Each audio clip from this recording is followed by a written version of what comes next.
برادران ملت اسلامی، السلام علیکم ورحمۃ اللہ وبرکاتہ۔ الحمد للہ الحنان المنان الذي خلق الإنسان وعلمه البيان، والصلاة والسلام على رسوله سيد الإنس والجان وعلى آله وأصحابه ذوي الخير والإحسان، أما بعد، فأعوذ بالله من الشيطان الرجيم، بسم الله الرحمن الرحيم۔ ليس البر أن تولوا وجوهكم قبل المشرق والمغرب ولكن البر من آمن بالله واليوم الآخر والملائكة والكتاب والنبيين وآتى المال على حبه ذوي القربى واليتامى والمساكين وابن السبيل والسائلين وفي الرقاب وأقام الصلاة وآتى الزكاة والموفون بعهدهم إذا عاهدوا والصابرين في البأساء والضراء وحين البأس أولئك الذين صدقوا وأولئك هم المتقون، صدق اللہ العظیم۔ بارگاہ رسالت معاب صلی اللہ علیہ وسلم میں درود پاک کا ہدیہ پیش کریں۔ اللہم صل علی سیدنا محمد معدن الجود والکرم وآلہ واصحابہ الکرام وابنہ الکریم وبارک وسلم صلاة دائمة سرمدا ابدا۔ عزیزان گرامی وقار، سب سے پہلی چیز انسان کو جو سیکھنی چاہیے وہ انسانیت ہے۔ انسانیت کیا چیز ہے؟ انسان جو اس کائنات میں آیا ہے اسے اپنی انسانیت معلوم ہو، میں کیوں آیا ہوں، اور اس کے بعد پھر تمام چیزیں ہیں۔ اسی لیے قرآن میں اللہ تعالیٰ فرماتا ہے نیکی صرف اس کا نام نہیں ہے کہ تم اپنا منہ مشرق کی طرف کر لو، مغرب کی طرف کر لو۔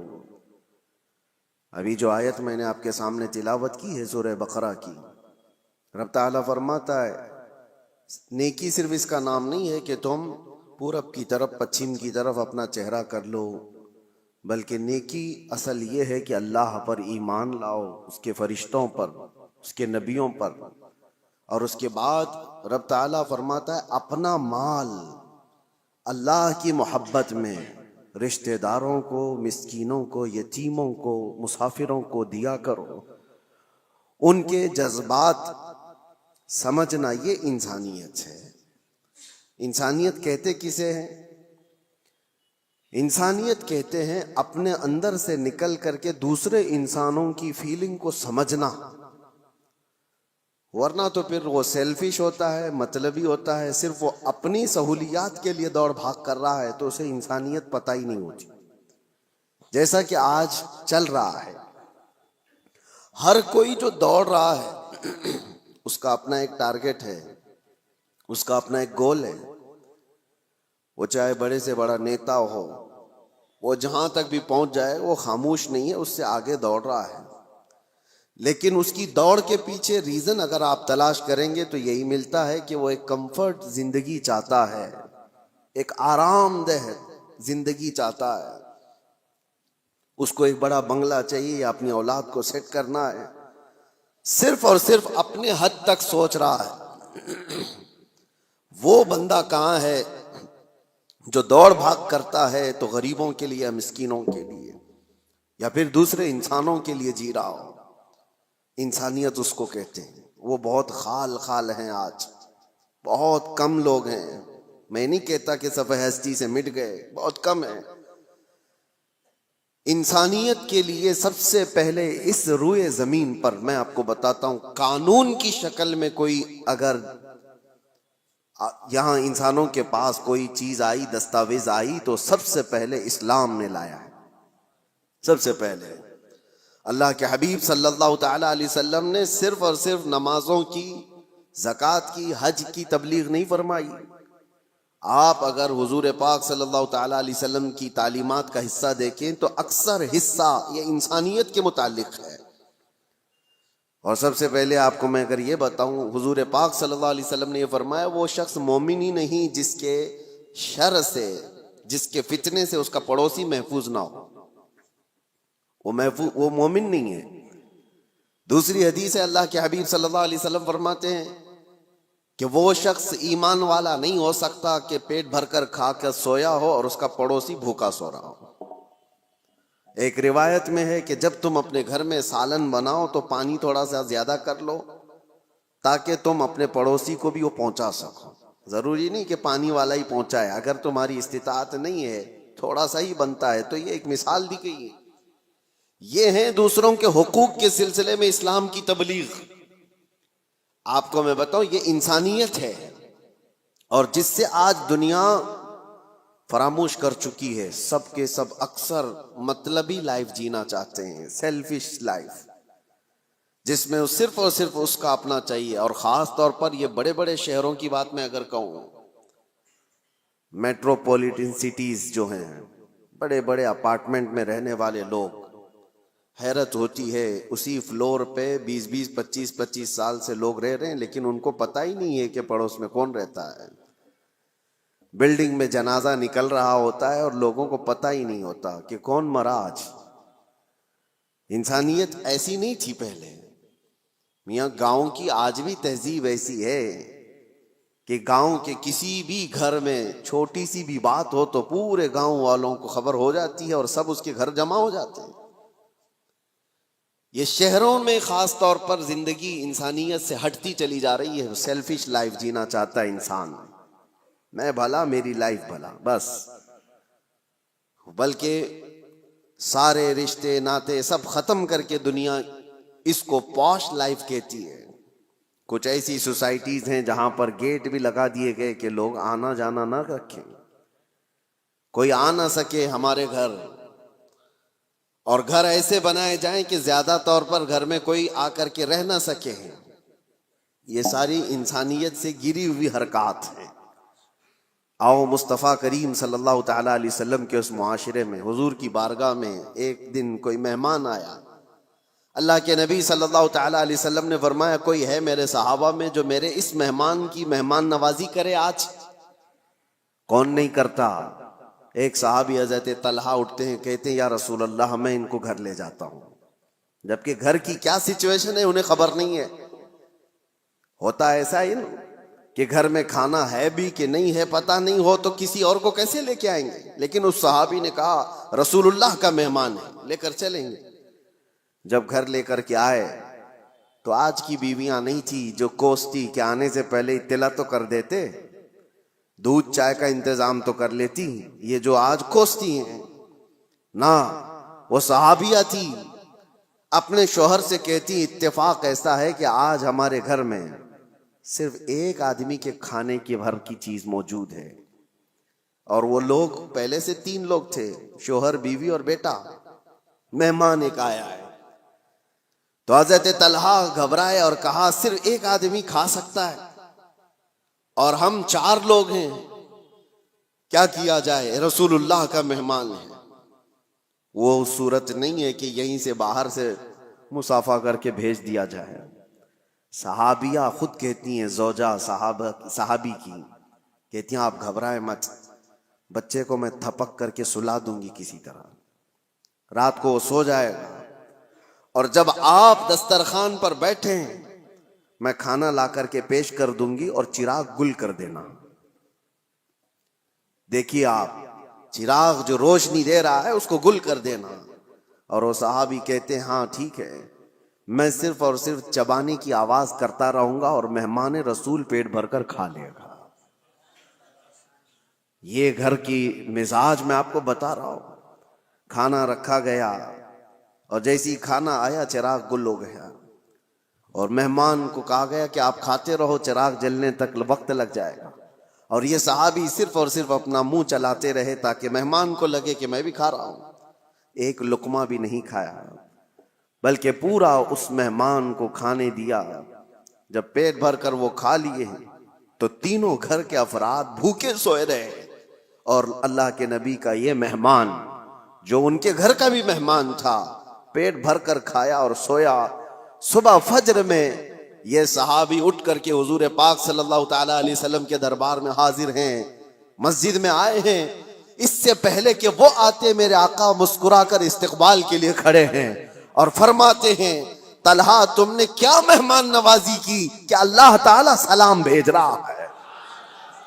کیا مہمان نوازی کی کہ فرشتے اس پر رشک کرتے ہیں؟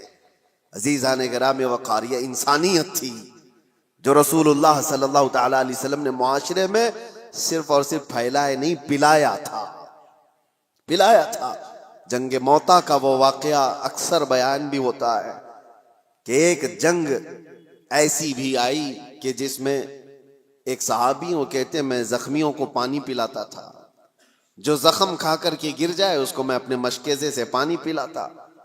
ایک جگہ پر ایک صحابی زخم کھا کر گر گئے اور ان کا آخری وقت لگ رہا تھا، میں پانی لے کر ان کے پاس گیا، وہ العطش العطش کہہ رہے تھے، پیاس پیاس، مگر جب قریب پہنچا تو کسی اور زخمی کی آواز آئی، تو اس صحابی نے کہا میرے اس بھائی کو پہلے پلاتا ہوں، تمہارے پاس پانی تھوڑا سا ہے اس کو پلاتا ہوں۔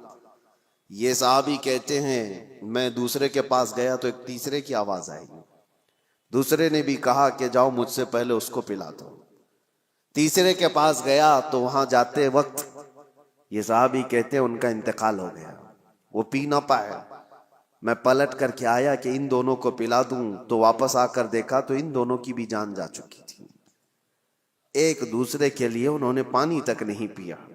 یہ معاشرہ تھا اسلام کا، اور رسول اللہ صلی اللہ تعالی علیہ وسلم نے جو انسانیت کے اعلیٰ اقدار اپنے صحابہ میں پیدا کیے تھے، میرے عزیزوں بیان کرنا یہ آسان ہے، اس کو پریکٹیکل اپنی لائف میں لے کے آنے کی کوشش کریں، اپنی زندگیوں میں اس کو لے کر کے آئیں۔ انسانیت وہ نہیں ہے کہ جو آج لوگ سمجھتے ہیں گھر میں کھانا بنا تھا اور اس کے بعد بچ گیا تو ہم دوسروں کا بھی خیال کرتے ہیں، تم اپنا کچرا کسی اور میں ڈم کرنا چاہ رہے ہو، خیال نہیں کر رہے ہو۔ خیال اس کو کہتے ہیں کہ جب گرم کھانا بنا ہوا ہو اور پہلے کسی اور کا خیال آ جائے، پہلے کسی فقیر کا خیال آ جائے۔ بچ جانے کے بعد بہت سارے ایسے، ہم پہلے جب دارالعلوم میں ہوا کرتے مدرسہ ہم بھی چلاتے تھے، اکثر لوگ شادی میں ولیمے میں دن بھر مصروف اور رات کو کھانا بچا ہے تو کہتے ہیں مدرسے کے بچوں کو کھلا دیں گے، بچوں کو لا کر کے کھلانے کے لیے بڑے بڑے آدھے آدھے دیگ بچے ہوئے لے کر کے آتے ہیں اور پھر وہ اس کو ثواب سمجھتے ہیں۔ ہم نے ان سے کہا تھا یہ مہمانان رسول ہیں جو طلباء ہیں،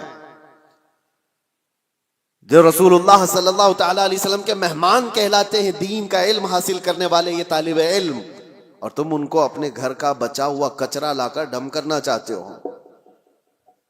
کیا تم سمجھتے ہو؟ اور اس کو نیکی سمجھ رہے ہو اور فخر کر رہے ہو۔ فخر اس وقت ہوتا جب تمہارا کھانا بن کر تیار ہوتا، تمہارے اپنے کھانے سے پہلے مہمانان رسول کا خیال کیا ہوتا کہ ان کا بھی اتنا حصہ ہے اس کے اندر۔ عزیزان گرامی وقار، انسانیت صرف اور صرف اپنی خاطر جینے کا مطلب نہیں ہے، انسان جیے تو اللہ تبارک و تعالیٰ کی اس مخلوق کے لیے، اور اسی لیے اللہ کے حبیب صلی اللہ تعالیٰ علیہ وسلم کی وہ حدیث میں آپ کو سنا دوں تاکہ زندگی جینے کا آپ کو سلیقہ ملے۔ حضور اکرم صلی اللہ تعالیٰ علیہ وسلم فرماتے ہیں من نفس کربت اخیہ نفس اللہ کربتہ یوم القیامہ، جس نے اپنے کسی بھائی کی کسی ایک تکلیف کو آسان کر دیا، کسی تکلیف میں پھنسا ہوا تھا، وہ کسی دشواری میں ملوث تھا، آپ نے اپنی محنت سے اپنے کسی بھائی کی تکلیف کو آسان کیا، میرے آقا فرماتے ہیں قیامت کے دن اس کی تکلیفوں کو اللہ آسان کر دے گا۔ اور کیا چاہیے؟ اور کیا چاہیے؟ آخرت میں اگر ہماری تکلیفیں کھل جاتی ہوں اس سے بڑا آپ کو اجر کیا چاہیے؟ وہاں کے حالات تو ایسے ہیں کہ بڑے بڑے لوگ ڈرے ہوئے ہوں گے، پتہ نہیں چلتا کہ نمازیں بخشوا لیں گی یا زکوٰۃ یا حج، یا پھر یہ بھی نہیں پتہ چلتا کہ سب میں پکڑے جائیں گے۔ اسی لیے آخرت کے لیے اگر اللہ کے نبی نے یہ وعدہ فرمایا ہے تو یہ بہت بڑی چیز ہے میرے عزیزوں۔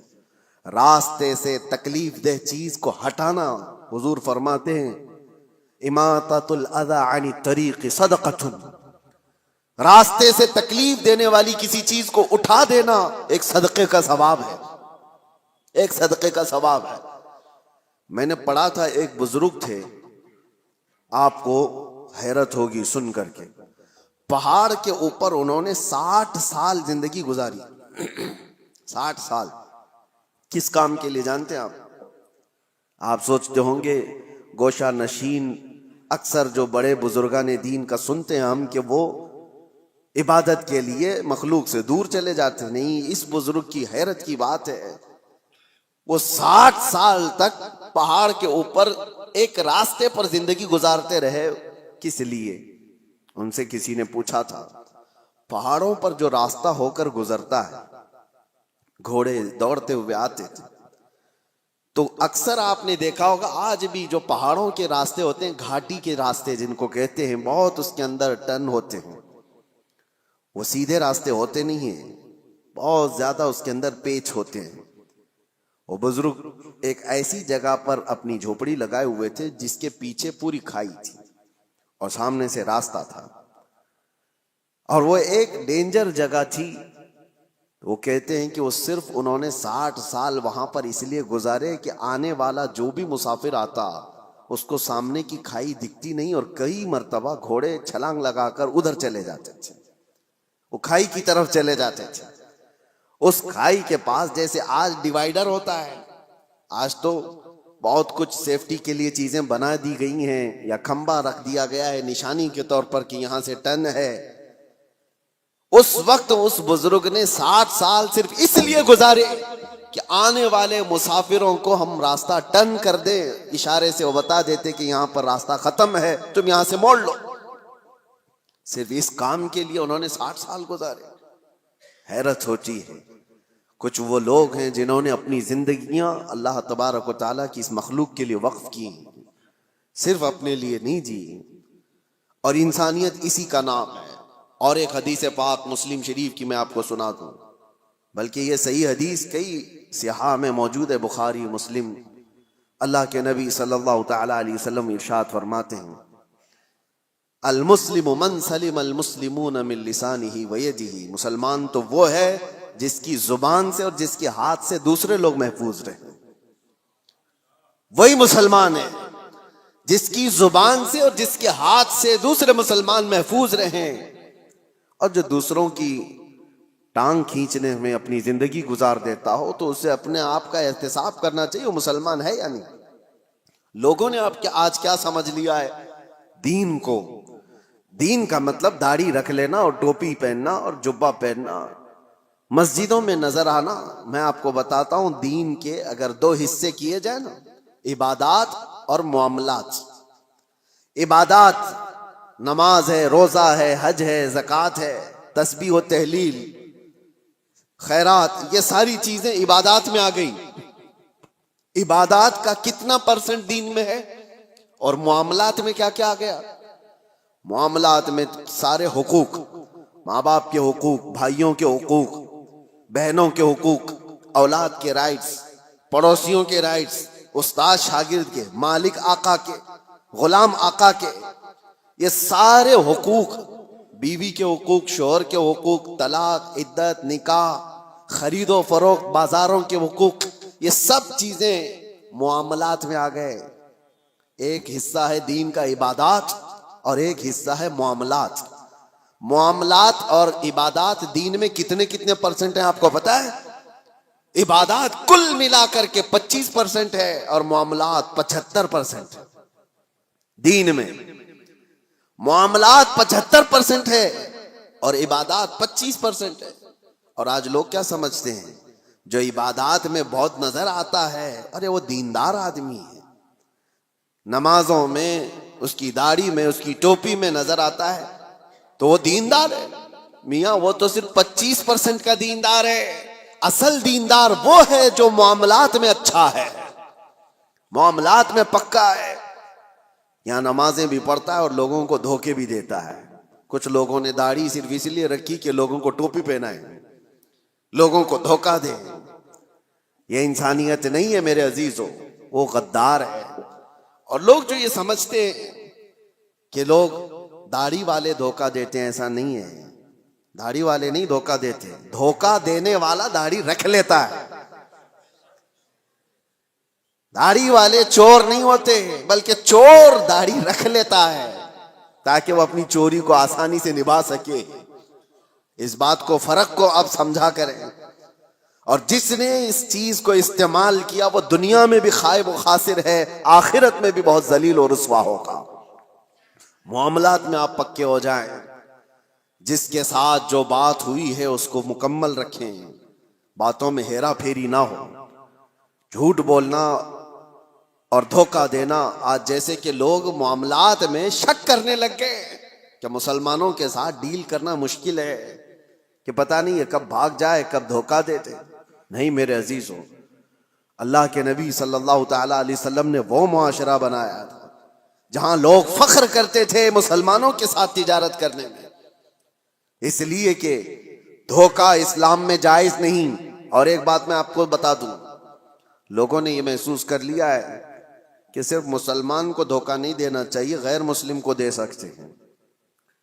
اسلام کسی بھی انسان کو دھوکہ دینے کی اجازت نہیں دیتا، چاہے وہ ہندو ہو، کرسچن ہو، یہودی ہو، کسی بھی. غش جس کو کہتے ہیں، دھوکہ اسلام میں جائز ہی نہیں. کسی صاحب نے ہم سے کہا تھا کہ بغیر ٹکٹ کے میں سفر کر لیتا ہوں. کہا کیوں؟ کہا وہ ہماری تھوڑی نہ ہے، وہ تو ان کی ہے، حکومت اس کی ہے، اور وہ تو لوٹ کے کھا ہی رہے ہیں. میرے عزیزو، چور اگر چوری کر رہا ہے تو تو برابر کی چوری کرے گا، کسی کی بھی ہو، یہ جائز نہیں ہے. اسلام میں غش اور دھوکہ کسی طرح سے جائز نہیں. کئی ایسے مسائل ہمارے پاس آتے ہیں، جاب کرنے والے بچے نوکریاں کرتے ہیں کمپنیوں میں، ان کے مالک نان مسلم ہیں. کئی مرتبہ وہ یہ پوچھتے ہیں کیا ہم اپنی کچھ چیزیں ان سے چھپا کر کے حاصل کر سکتے ہیں جبکہ غیر مسلم ہیں؟ نہ، جائز نہیں ہے. بلکہ وہاں تمہارے لیے اور بڑی ذمہ داری ہو جاتی ہے، اور بڑی ذمہ داری ہو جاتی ہے. صرف تمہارے اس کے ساتھ معاملات ہی نہیں ہے، بلکہ اس وقت تم اسلام کے ریپریزنٹیٹیو ہو، وہ تمہارے ذریعے سے اسلام کو دیکھ رہا ہے.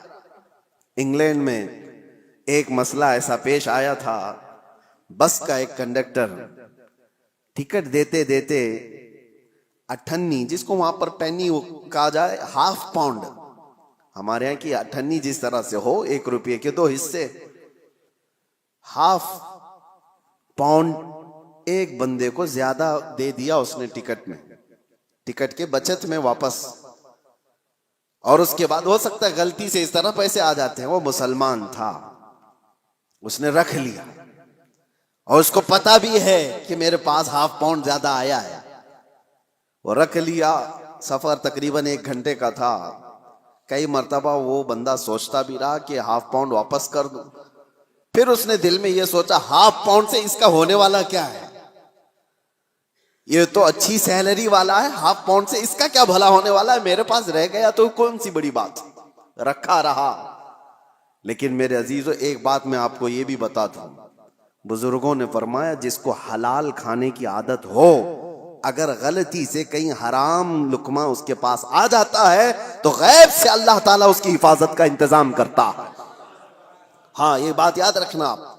آپ حلال کھانے کے عادی ہیں، کبھی حرام لقمہ آپ کے پاس آ گیا تو آپ کے ہاتھوں میں کپ کپی آ جائے یا آپ کے منہ میں متلی آنے لگ جائے، اللہ حفاظت فرماتا ہے، کوئی ذریعہ پیدا کرتا ہے. وہ بندہ ہے 1 گھنٹے کے سفر میں کشمکش میں تھا. آخر میں اترنے سے پہلے اس نے سوچ لیا، ہاف پاؤنڈ سے اس کا کچھ نہیں ہوتا تو میرا کون سا ہوتا ہے، میں کیوں رکھوں، میرے لیے کہاں حلال ہے. لے جا کر کے اس کنڈکٹر سے اس نے کہا کہ یہ آپ نے مجھے ٹکٹ سے واپس دینے کے وقت زیادہ دیا تھا، یا آپ کے پیسے لے لیجیے. اس نے رکھ لیا. کنڈکٹر نے کہا غلطی سے نہیں دیا تھا، جان بوجھ کے دیا تھا، غلطی سے نہیں دیا تھا. میں جانتا ہوں تو مسلمان ہے، اور میں پچھلے کئی سالوں سے اسلام کو پڑھ رہا ہوں، اس کی امانتوں کو پڑھ رہا ہوں، اور آج میں دیکھنا چاہتا تھا کیا اسلام کا وہ اثر آج بھی باقی ہے. تو نے واپس کر کے اپنے اسلام کا وہ اثر مجھے دکھا دیا. میرے عزیزو، آپ صرف یہ نہ سمجھیں کہ معاملات میں صرف آپ ہیں اور سامنے والا ہے. آپ اسلام کے ترجمان ہیں، اس وقت اسلام کے ایمبیسیڈر ہیں، آپ اس وقت اسلام کے ریپریزنٹیٹیو ہیں، میرے آقا کے اخلاق کے علمبردار ہیں. دنیا آپ کو دیکھ کر کے اسلام سیکھنا چاہتی ہے، آپ کو دیکھ کر کے اسلام کو سمجھنا چاہتی ہے۔ کتابوں سے پڑھا ہوگا، عمل سے سمجھ جاتے ہیں۔ اس لیے اپنے معاملات کو صحیح کرو۔ جو بات میں عرض کر رہا تھا وہ انسانیت کی، انسانیت اسلام نے جو سکھائی ہے، میں چیلنج کے ساتھ کہتا ہوں پوری کائنات میں اس کا مثیل، اس کی نظیر نہیں لا سکتے، نہیں لا سکتے۔ اللہ کے نبی صلی اللہ تعالی علیہ وسلم نے انسانوں کے احترام کے لیے ہی تو یہ بیان فرمایا۔ اس مکہ میں جہاں بیٹیوں کو مار دیا جاتا تھا، لڑکیوں کو دفن کر دیا جاتا تھا، اللہ کے رسول صلی اللہ تعالی علیہ وسلم نے وہ انقلاب نہیں پیش کیا کہ ایک بیٹی بھی اگر تم نے پال کر کے اس کی شادی کر دی، حضور فرماتے میری شفاعت اس پر واجب، وہ جنت کے لیے میرے پاس آئے۔ بچیوں کے حقوق کو بڑھایا، ماں اور بہنوں کے حقوق کو میرے آقا صلی اللہ تعالی علیہ وسلم نے کیسے بیان فرمایا۔ پہلے بہنوں کے حقوق نہیں دیے جاتے تھے، اور شریعت میں آج ان کا حصہ ہے۔ بہت سارے مسلمان آج مطلب پرست ایسے ہو گئے، مال زیادہ آ گیا، باپ کی طرف سے وراثت ملی تو اس پر ناگ سانپ کی طرح بیٹھ گئے اپنی بہنوں کا حصہ مار کر کے، اور وہ یہ کہتے ہیں بہنوں کی تو ہم نے شادی کر دی تھی نا، اس میں تو لاکھوں خرچہ ہوا تھا۔ ارے وہ کھانا کھلائی ہوئی چیز کو تم انگلی ڈال کر کے الٹی کروانا چاہتے ہو؟ کسی بہن کی شادی کروانا یہ وراثت کی حصوں میں سے اس کو ڈیڈکٹ نہیں کیا جائے گا، وہ تو تمہارا اخلاقی فریضہ تھا جو تم نے ادا کر دیا، وہ تمہاری اخلاقی ذمہ داری تھی جو تم نے ادا کیا۔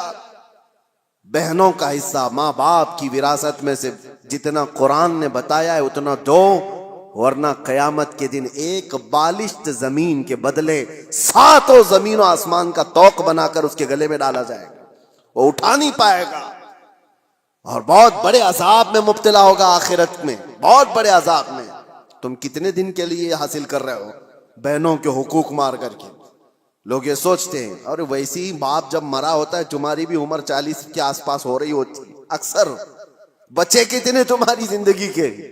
15-20 سال۔ ان 15-20 سالوں میں اپنی بہنوں کے حقوق لے کر بیٹھ جاتے ہو، کیا تمہارا حاصل ہوا آخرت کے عذاب کے علاوہ؟ اللہ تعالیٰ نے قرآن میں جو بیان فرمایا اس کو پورا ادا کرو۔ لوگ یہ سمجھ بیٹھے کہ جس کا جتنا آ جائے وہ ہمارا ہے، یہ اسلام نہیں ہے۔ 40 سال تک بھی اگر تمہارے پاس کوئی اس کا مانگنے والا نہ آیا تب بھی وہ مال تمہارا نہیں ہے۔ حدیث پاک ہے، میں آپ کو صرف اور صرف اس کی ایک جھلک بتا دوں۔ حضور پاک صلی اللہ تعالی علیہ وسلم نے فرمایا کہ بنی اسرائیل کا ایک شخص، بنی اسرائیل میں 3 لوگ ایسے تھے جو ایک پہاڑ کی چٹان کھسک آنے کی وجہ سے غار میں پھنس گئے۔ وہ تو پناہ لینے کے لیے رکے تھے اور ایک چٹان آ کر غار کے منہ پر گر گئی، پھنس گئے، وہی قبر بن گئی۔ رونے لگے، گڑ گڑانے لگے، کوئی ان کے پاس آسرا نہیں تھا کہ نکل جائیں۔ تینوں نے یہ طے کیا کہ ہم دعا کرتے ہیں اللہ کی بارگاہ میں، ہو سکتا ہے اللہ تبارک و تعالیٰ دعاؤں کے ذریعے سے اس پہاڑ کی چٹان کو ہٹا دے۔ تو تینوں نے کہا اپنی اپنی نیکیاں یاد کرو جو زندگیوں میں کی گئی تھی۔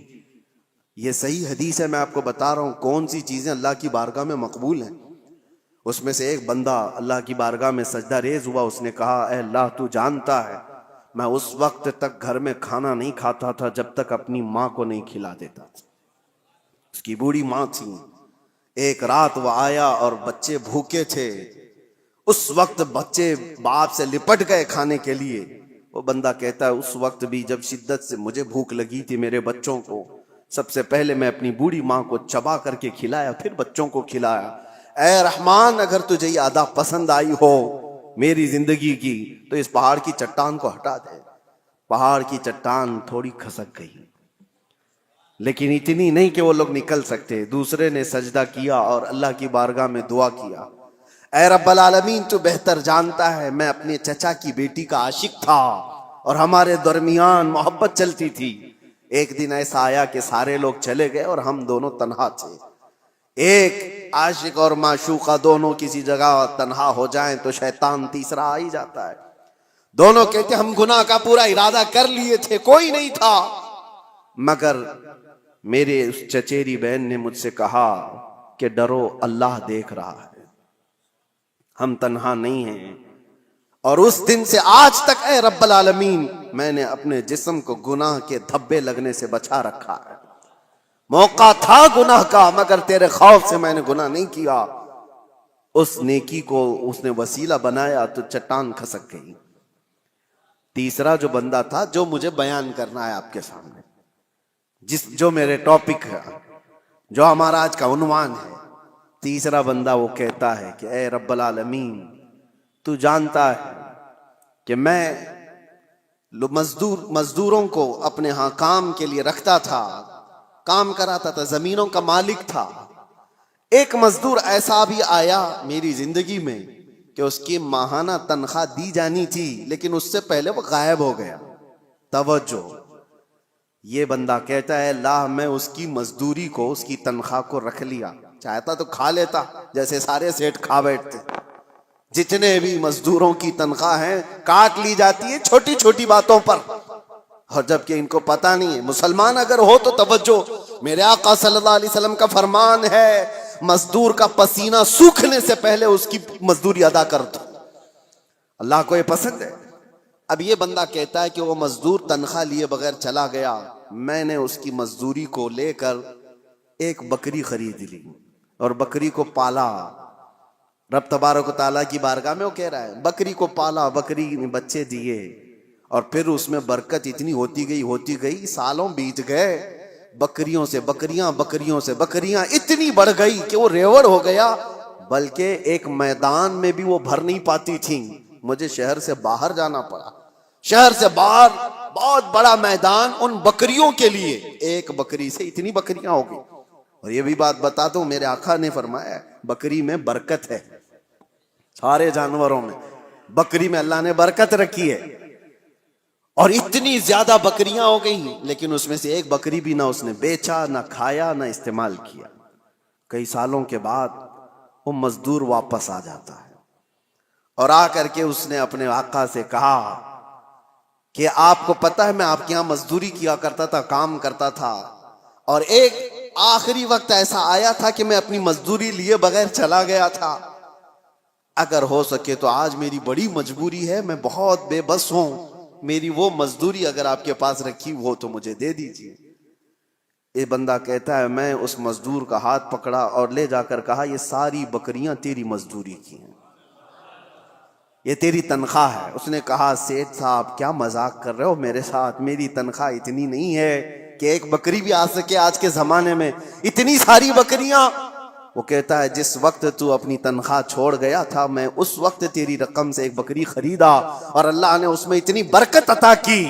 وہ بندہ دیکھتا ہے کہ آپ سچ کہہ رہے ہو. اس نے کہا ہاں سچ کہہ رہا ہوں, بکریاں ہی نہیں اس میں سے ایک بال بھی میرا نہیں ہے, سب کچھ تیرا ہے, بکریاں بھی تیری, رسیاں بھی تیری. وہ بندہ خوشیوں کے ساتھ ہانکتے ہوئے وہ بکریاں لے کر کے جاتا ہے اور اللہ کی بارگاہ میں کہتا ہے ایسا بندہ میں نے نہیں دیکھا جو اپنے حقوق اور معاملات میں اتنا پکا ہو. رب تعالیٰ کی بارگاہ میں یہ بندہ کہتا ہے اللہ یہ میں نے خالص تیری رضا کے لیے کیا, تیرے خوف سے کیا. رب تعالیٰ نے اس کی یہ دعا سنی. حضور فرماتے فوراً وہ چٹان کھسک کر کے نکل چکی تھی, تینوں باہر آ گئے تھے. بڑی بڑی مصیبتوں میں آج بھی ہم گرفتار ہیں. ہمارے پاس ایسی کوئی چیز ہے تو رکھو اور دعا کرو.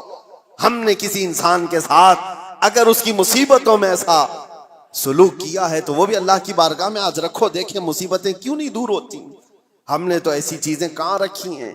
اسی لیے معاملات میں اسلام بہت زیادہ تاکید کیا ہوا ہے. میرے عزیزو کچھ لوگوں کو باتیں کڑوی لگتی ہیں لیکن یہی صحیح ہے عزیزو, یہی صحیح ہے. آج اگر تم ان حقوق کی پامالی کرو گے تو قبر بھی ہے اور آخرت بھی ہے. میں ان کی بات نہیں کرتا جن کا آخرت کا تصور ہی نہیں. آپ کو آخرت میں اللہ کی بارگاہ میں کھڑا ہونا ہے, حساب دینا ہے, اس لیے اپنے معاملات کو صحیح رکھو. ایک لقمہ بھی بلکہ ایک جنازہ میرے آقا کی بارگاہ میں ایسا آیا تھا, صحابہ کھڑے ہیں, صفے لگائے ہوئے ہیں. حضور نے پوچھا اس مرے ہوئے آدمی پر کسی کا کوئی قرضہ باقی ہے؟ جماعت میں سے ایک نے کہا یا رسول اللہ 2 درہم کا قرضہ باقی ہے. حضور پیچھے آ جاتے ہیں اور کہتے ہیں صلو علی صاحبکم ولا اصلی علیہ, تم چاہو تو اپنے اس ساتھی کی جنازے کی نماز پڑھ لو, میں نہیں پڑھنے والا. اللہ کے نبی نے فرمایا میں اس کی جنازے کی نماز نہیں پڑھوں گا. 2 درہم کا قرضہ باقی تھا بس. ہم تو اس کو بس کہتے ہیں نا تھوڑا سا. اللہ کے نبی نے فرمایا میں اس کی نماز جنازہ نہیں پڑھوں گا. دوسرے ایک صحابی نے حضور کی بارگاہ میں عرض کیا آقا میں اس کی ضمانت لیتا ہوں. حضور نے پوچھا کب تک ادا کرو گے؟ انہوں نے کہا مجھے شام تک کا وقت دیا جائے, اس کی طرف سے جس کا قرضہ باقی ہے میں وعدہ کر دوں گا. جب انہوں نے یہ ضمانت لے لی تو اللہ کے نبی صلی اللہ علیہ وسلم نے نماز پڑھائی. یہ ہے اسلام. اور بڑے بڑے حقوق کی پامالی کرنے کے بعد اگر لوگ یہ سمجھتے ہیں کہ مسلمان ہونا اسی کا نام ہے, داڑھی ہو, ٹوپی ہو, جبہ کبا ہو, معاملات میں اگر گرا ہوا ہے تو اس کے اندر اسلام کی بو باس نہیں آئی, وہ ایمان کا حصہ نہیں رکھتا ہے. اور اخیر میں یہ عرض کروں گا ساتھی, یہ تو مسلمانوں کے معاملات تھے.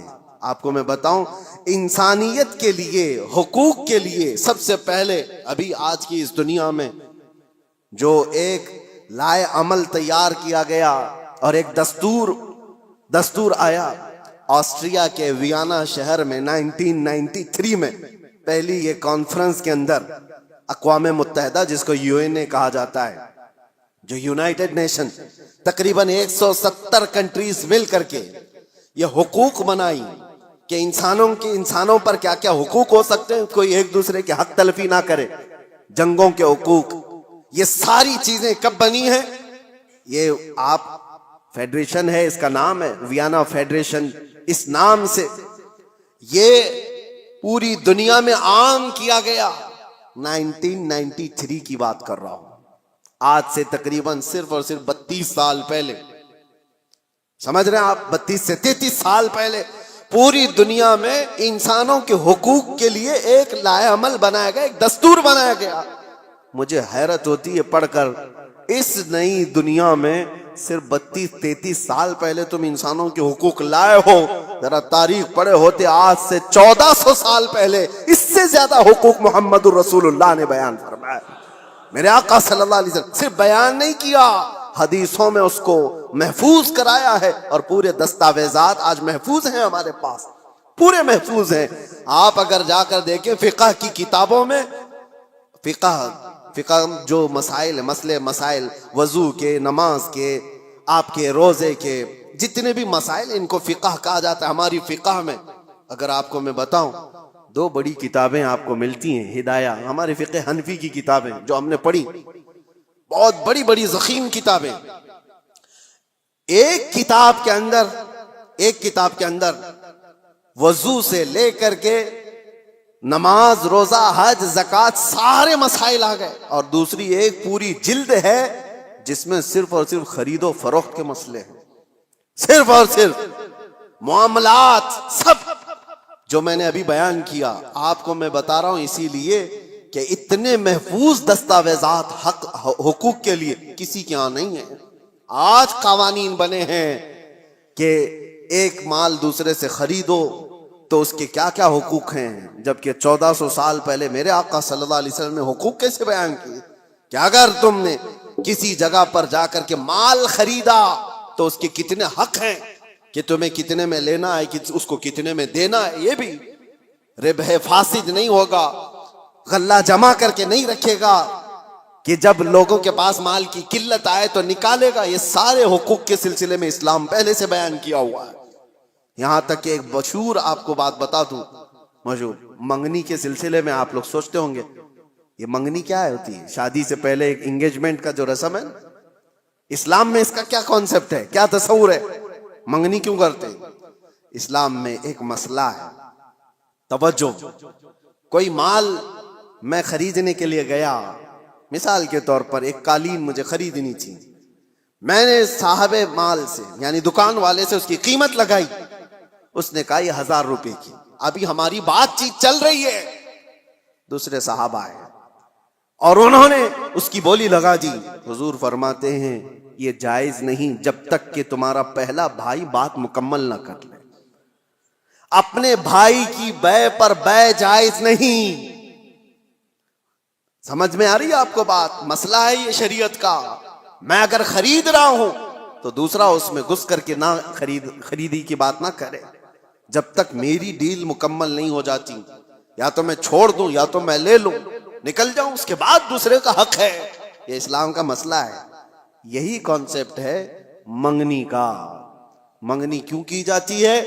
کسی لڑکی کو آپ نے دیکھا، پیغام نکاح بھیج دیا اور لڑکی نے قبول کر لیا، شادی ابھی نہیں ہوئی، اور یہ اعلان کیا جا رہا ہے.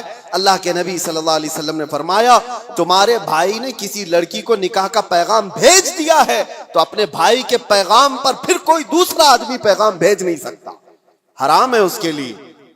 اب وہ اس کو پوچھ نہیں سکتا، کیونکہ جب تک ان کی ڈیل مکمل نہ ہو جائے، یا تو ٹوٹ جائے، ختم ہو گئی کہ نہیں کرنا ہے شادی، تو اس کے بعد نئے سرے سے اگر کوئی چاہے تو پھر اس کے پاس پیغام نکاح بھیج سکتا ہے. ورنہ جب تک کوئی مسلمان کسی عورت کے نکاح کے پیغام بھیجا ہوا ہے اس وقت تک دوسرا کوئی اس کو پیغام نکاح نہیں بھیج سکتا. یہ ہے حقوق اسلام میں، اتنا زیادہ محفوظ رکھا گیا ہے. حیرت کی بات یہ ہے کہ مسلمان آج کم علم ہو گئے، جاہل ہو گئے، پڑھتے نہیں ہیں.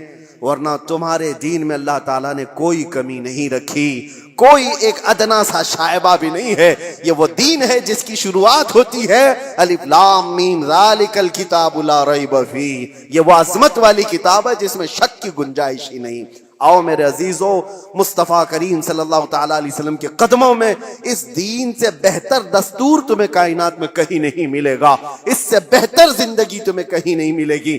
جانوروں والی زندگی یہاں نہیں ہے جو انسان کو آج فیشن کے نام پر اٹھا کر کے بازار کی زینت بنایا گیا ہے، بلکہ یہاں میں سچ بتاؤں لوگوں نے میٹل تو بنا کر ترقی کی ہوگی، ایروپلین تک بنایا ہوگا، کمپیوٹر بنایا ہوگا، موبائل بنایا ہوگا، لیکن مدینے کے تاجدار نے انسان بنائے ہیں، انسان بنائے ہیں. اور انسان بنانا کائنات کا سب سے بڑا چیلنج ہے. میٹل سے تو کچھ بھی بنا لو گے، لیکن انسان کے اندر انسانیت ڈال کر اس کو اعلیٰ بنا دو، یہ بہت بڑے کمال کی بات ہے. اور یہ بات کہیں ملتی ہے امریکہ میں، یو کے میں، کہیں پر بھی جاؤ ان سے پوچھو بنے ہوئے انسان کہاں ہیں، ان کے پاس میٹل کی ترقیاں بہت ہیں، روح سے پرمغز کوئی انسان نہیں ملتا. ہاں انسان اگر کہیں بنائے گئے ہیں تو وہ تاجدار مدینہ کے دربار میں ابو بکر آئے تھے تو صدیق بنائے گئے ہیں، عمر آئے تھے تو فاروق بنائے گئے ہیں، عثمان آئے ذوالنورین بنائے گئے، علی آئے تھے 9 سال کی عمر میں، میرے مصطفیٰ نے حیدر کرار بنا کر بھیجا ہے. انسان بنائے گئے ہیں. اپنے آپ کو بھی انسان بناؤ تو آؤ میرے مصطفیٰ کریم کے قدموں میں اٹھو، قوت عشق سے ہر پست کو بالا کر دو، دہر میں نام محمد سے اجالا کر دو. وآخر دعوانا ان الحمدللہ رب العالمین. حضران ملت اسلامیہ، السلام علیکم ورحمۃ اللہ وبرکاتہ. الحمدللہ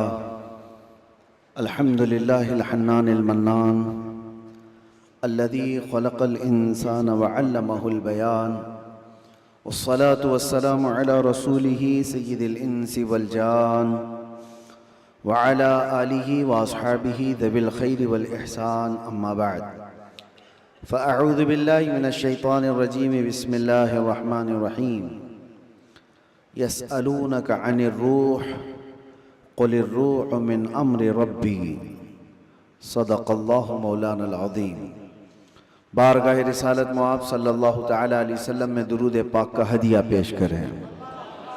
اللہم صل علی سیدنا محمد معدن الجود والکرم وآلہ واصحابہ الکرام وابنہ الکریم وبارک وسلم صلاة دائمة سرمدا ابدا. اللہ عز و جل نے انسان کو پیدا کیا ہے تو جسم اور روح دو ایسی چیزوں کے ساتھ رکھا ہے کہ دونوں کا ایک دوسرے کے لیے ہونا لازم ہے. روح کے بغیر جسم کا بھی کوئی کام نہیں، اور روح ہے، جسم نہیں ہے تو اس روح کو بھی کوئی کام نہیں. روح اور جسم دونوں لازم ملزوم ہیں، اور جب تک ان دونوں کا رشتہ ہے زندگی ہے، اور جہاں ان دونوں کا رشتہ ٹوٹا تو اس کو مردہ کہا جاتا ہے. روح اور جسم کا تعلق ختم ہوتی ہی زندگی بدل جاتی ہے. اب مسئلہ یہ ہے روح اور جسم میں افضل کون ہے، کون زیادہ اعلیٰ ہے؟ تو اب یہ دیکھا جاتا ہے کہ آپ یہ سمجھتے ہوں گے کہ صرف روح ہے اور جسم نہیں ہے، تو کیا مطلب ہے روح کا؟ لیکن روح اور جسم کا جب کمپیریزن ہوگا تو روح اس میں بہت بلند و بالا ہے۔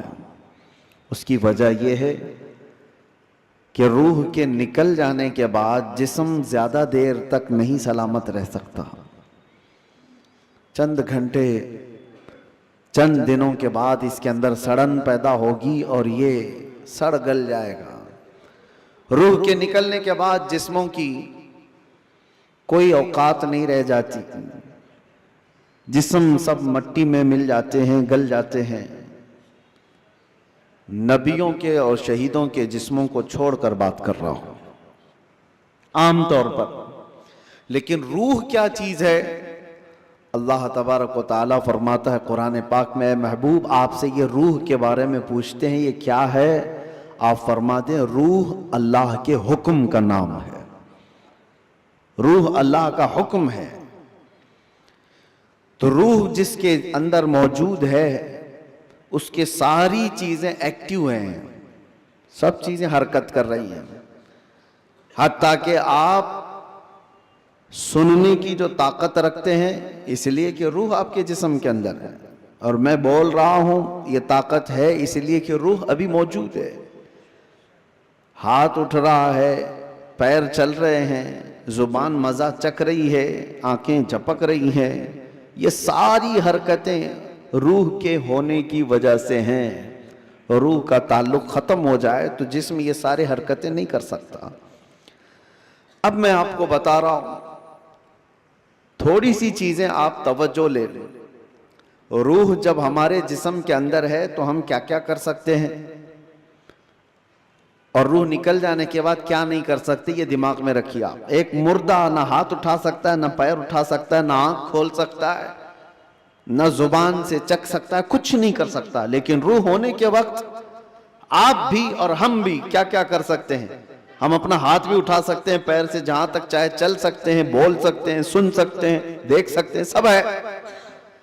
روح ہونے کے وقت اتنا سب جو کر سکتے ہیں یہ اتنا ہی نہیں، بلکہ میں آپ کو بتا دیتا ہوں اس روح کی اگر کوئی تربیت کرتا ہے تو یہ روح اس کو اتنی طاقت عطا کرتی، اتنی کہ وہ جو سامنے حرکتیں ہو رہی ہیں ہاتھ پیر ہلانے کی، یہ بڑھتے بڑھتے بڑھتے اتنی ہو جاتی ہے کہ اس کے لیمیٹیشن ہی نہیں ہے۔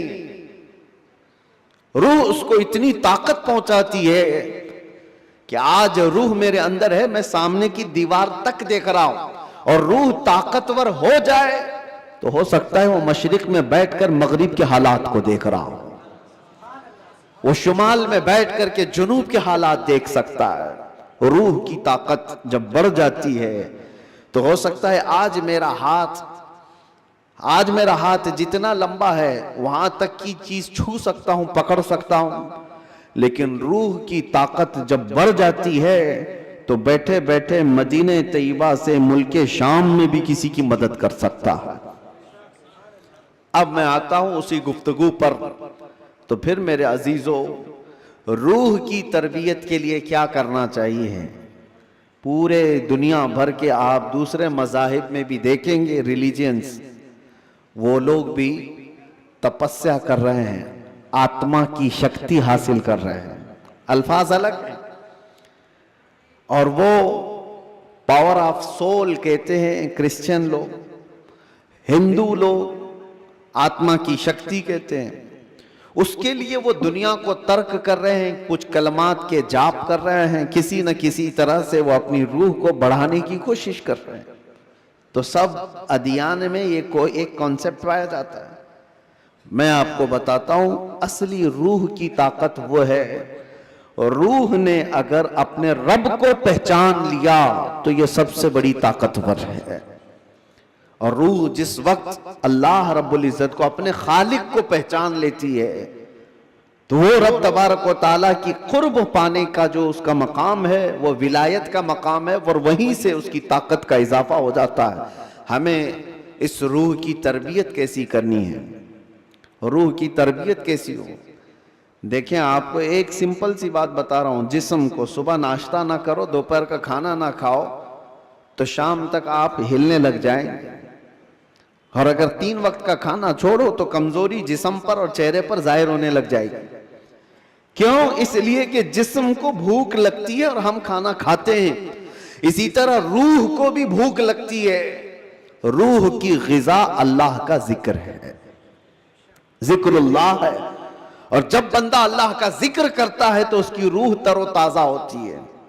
اور یہاں تو برسوں سے اللہ کا ذکر ہی نہیں کیا تو کسی کی روح بیمار اتنی ہو چکی ہے کہ اسے کچھ نہیں پتا، صرف چلتا پھرتا ایک لاشا ہے، چلتا پھرتا ایک جسم ہے، روح تو ہے موجود لیکن بڑی کمزور اور بڑی غریب۔ اس روح کو طاقتور بناؤ اللہ کے ذکر سے، ذکر اللہ سے۔ اب آپ کو میں بتاتا ہوں، جہاں یہ روح سلامت ہوتی ہے، انسان کا جسم مر بھی جائے تو اللہ تبارک و تعالیٰ اس کی روح کو اسی طرح باقی رکھتا ہے، روح باقی ہے۔ مرنے کے بعد بھی انسان کے جسم کو قبر میں رکھ دیے جانے کے بعد بھی روح باقی ہے، روح باقی ہے۔ اور روح جب تک طاقتور ہے وہ کیا سے کیا کر سکتی ہے، تصرف اللہ تبارک و تعالیٰ اس کو عطا کیا ہے۔ موت کے بعد بھی اولیاء کاملین کی زندگیاں ہم جو دیکھتے ہیں وہ اسی بنیاد پر ہے کہ انہوں نے اپنی زندگیوں میں جسم سے زیادہ اپنی روح کا خیال کیا۔ لوگ اپنی باڈی بنانے کے لیے جو محنت کرتے ہیں کوئی بات نہیں، کتنے کتنے گھنٹوں لوگ جیم کر کے اپنی جسم کو مضبوط بنانا چاہتے ہیں۔ یہ جسم صرف دکھا سکتے ہیں سامنے لوگوں کو، یا کس لیے کہ فٹ رہنے کے لیے۔ کچھ لوگ کسی کو مکہ مارنے کے لیے کر رہے ہیں، لیکن اس کا 10% بھی اگر روح کی تربیت پر توجہ دی جائے تو میرے عزیزوں طاقت و قوت کا یہ عالم ہوگا کہ اولیاء کاملین کی صف میں اللہ تبارک و تعالیٰ آپ کو وہ مقام عطا فرمائے۔ روح کی طاقت کی طرف توجہ۔ آج پوری دنیا اس سے دور بھاگی ہوئی ہے، ساری چیزیں ہماری روحانیت نکل گئی، ہم میٹل پر محنت کر رہے ہیں، ہم جسموں پر محنت کر رہے ہیں، ہم کپڑوں پر اپنے ظاہر پر محنت کر رہے ہیں۔ روح کے لیے جو اولیاء کاملین کے ہاں تربیت ہوتی تھی وہ خال خال نظر آ رہے ہیں۔ پہلے خانقاہوں میں جانتے ہیں آپ، ماررہ مطہرہ ہندوستان کی بہت بڑی خانقاہ ہے جہاں سے اعلیٰ حضرت بھی بیعت ہوئے تھے، امام اہل سنت مجدد دین و ملت جہاں سے بیعت ہوئے، وہ خانقاہ سادات کی، آل رسول وہاں پر ہیں۔ حضرت شاہ حمزہ عینی رضی اللہ تعالیٰ نے بڑے پائے کے بزرگ ہیں، ان کے پاس لوگ آتے تھے تربیت حاصل کرنے کے لیے، اپنے زندگیوں کو سنوارنے کے لیے، یہی روح کی تربیت کے لیے۔ تو ان کو کیا کیا کرایا جاتا تھا پتہ ہے؟ سب سے پہلی چیز ان کی تربیت یہ ہوتی تھی کہ جو چیز تمہاری زندگی میں حاوی ہونے کی کوشش کر رہی ہے اس سے اپنے آپ کو چھٹکارا دلانا۔ جو تمہارے اوپر حاوی ہو رہی ہے، چاہے وہ نیند ہو یا بھوک ہو یا کسی چیز کی چاہت ہو، اگر حاوی ہو رہی ہے، غالب ہو رہی ہے تو اس سے نجات حاصل کر لو، تب تمہاری روح پاورفل ہوگی، ورنہ تم غلام بن کر کے رہو گے، اپنی خواہشوں کے غلام بن کر کے رہو گے۔ ابھی من کیا بریانی کھانے کا، بھاگ کر چلے گئے، تم خواہش کے غلام ہو، تم ظاہری چیزوں کے غلام ہو۔ نیند تمہیں غلام بنا کر رکھی ہے، جب وہ آئی تو تم تو لمبے ہو گئے۔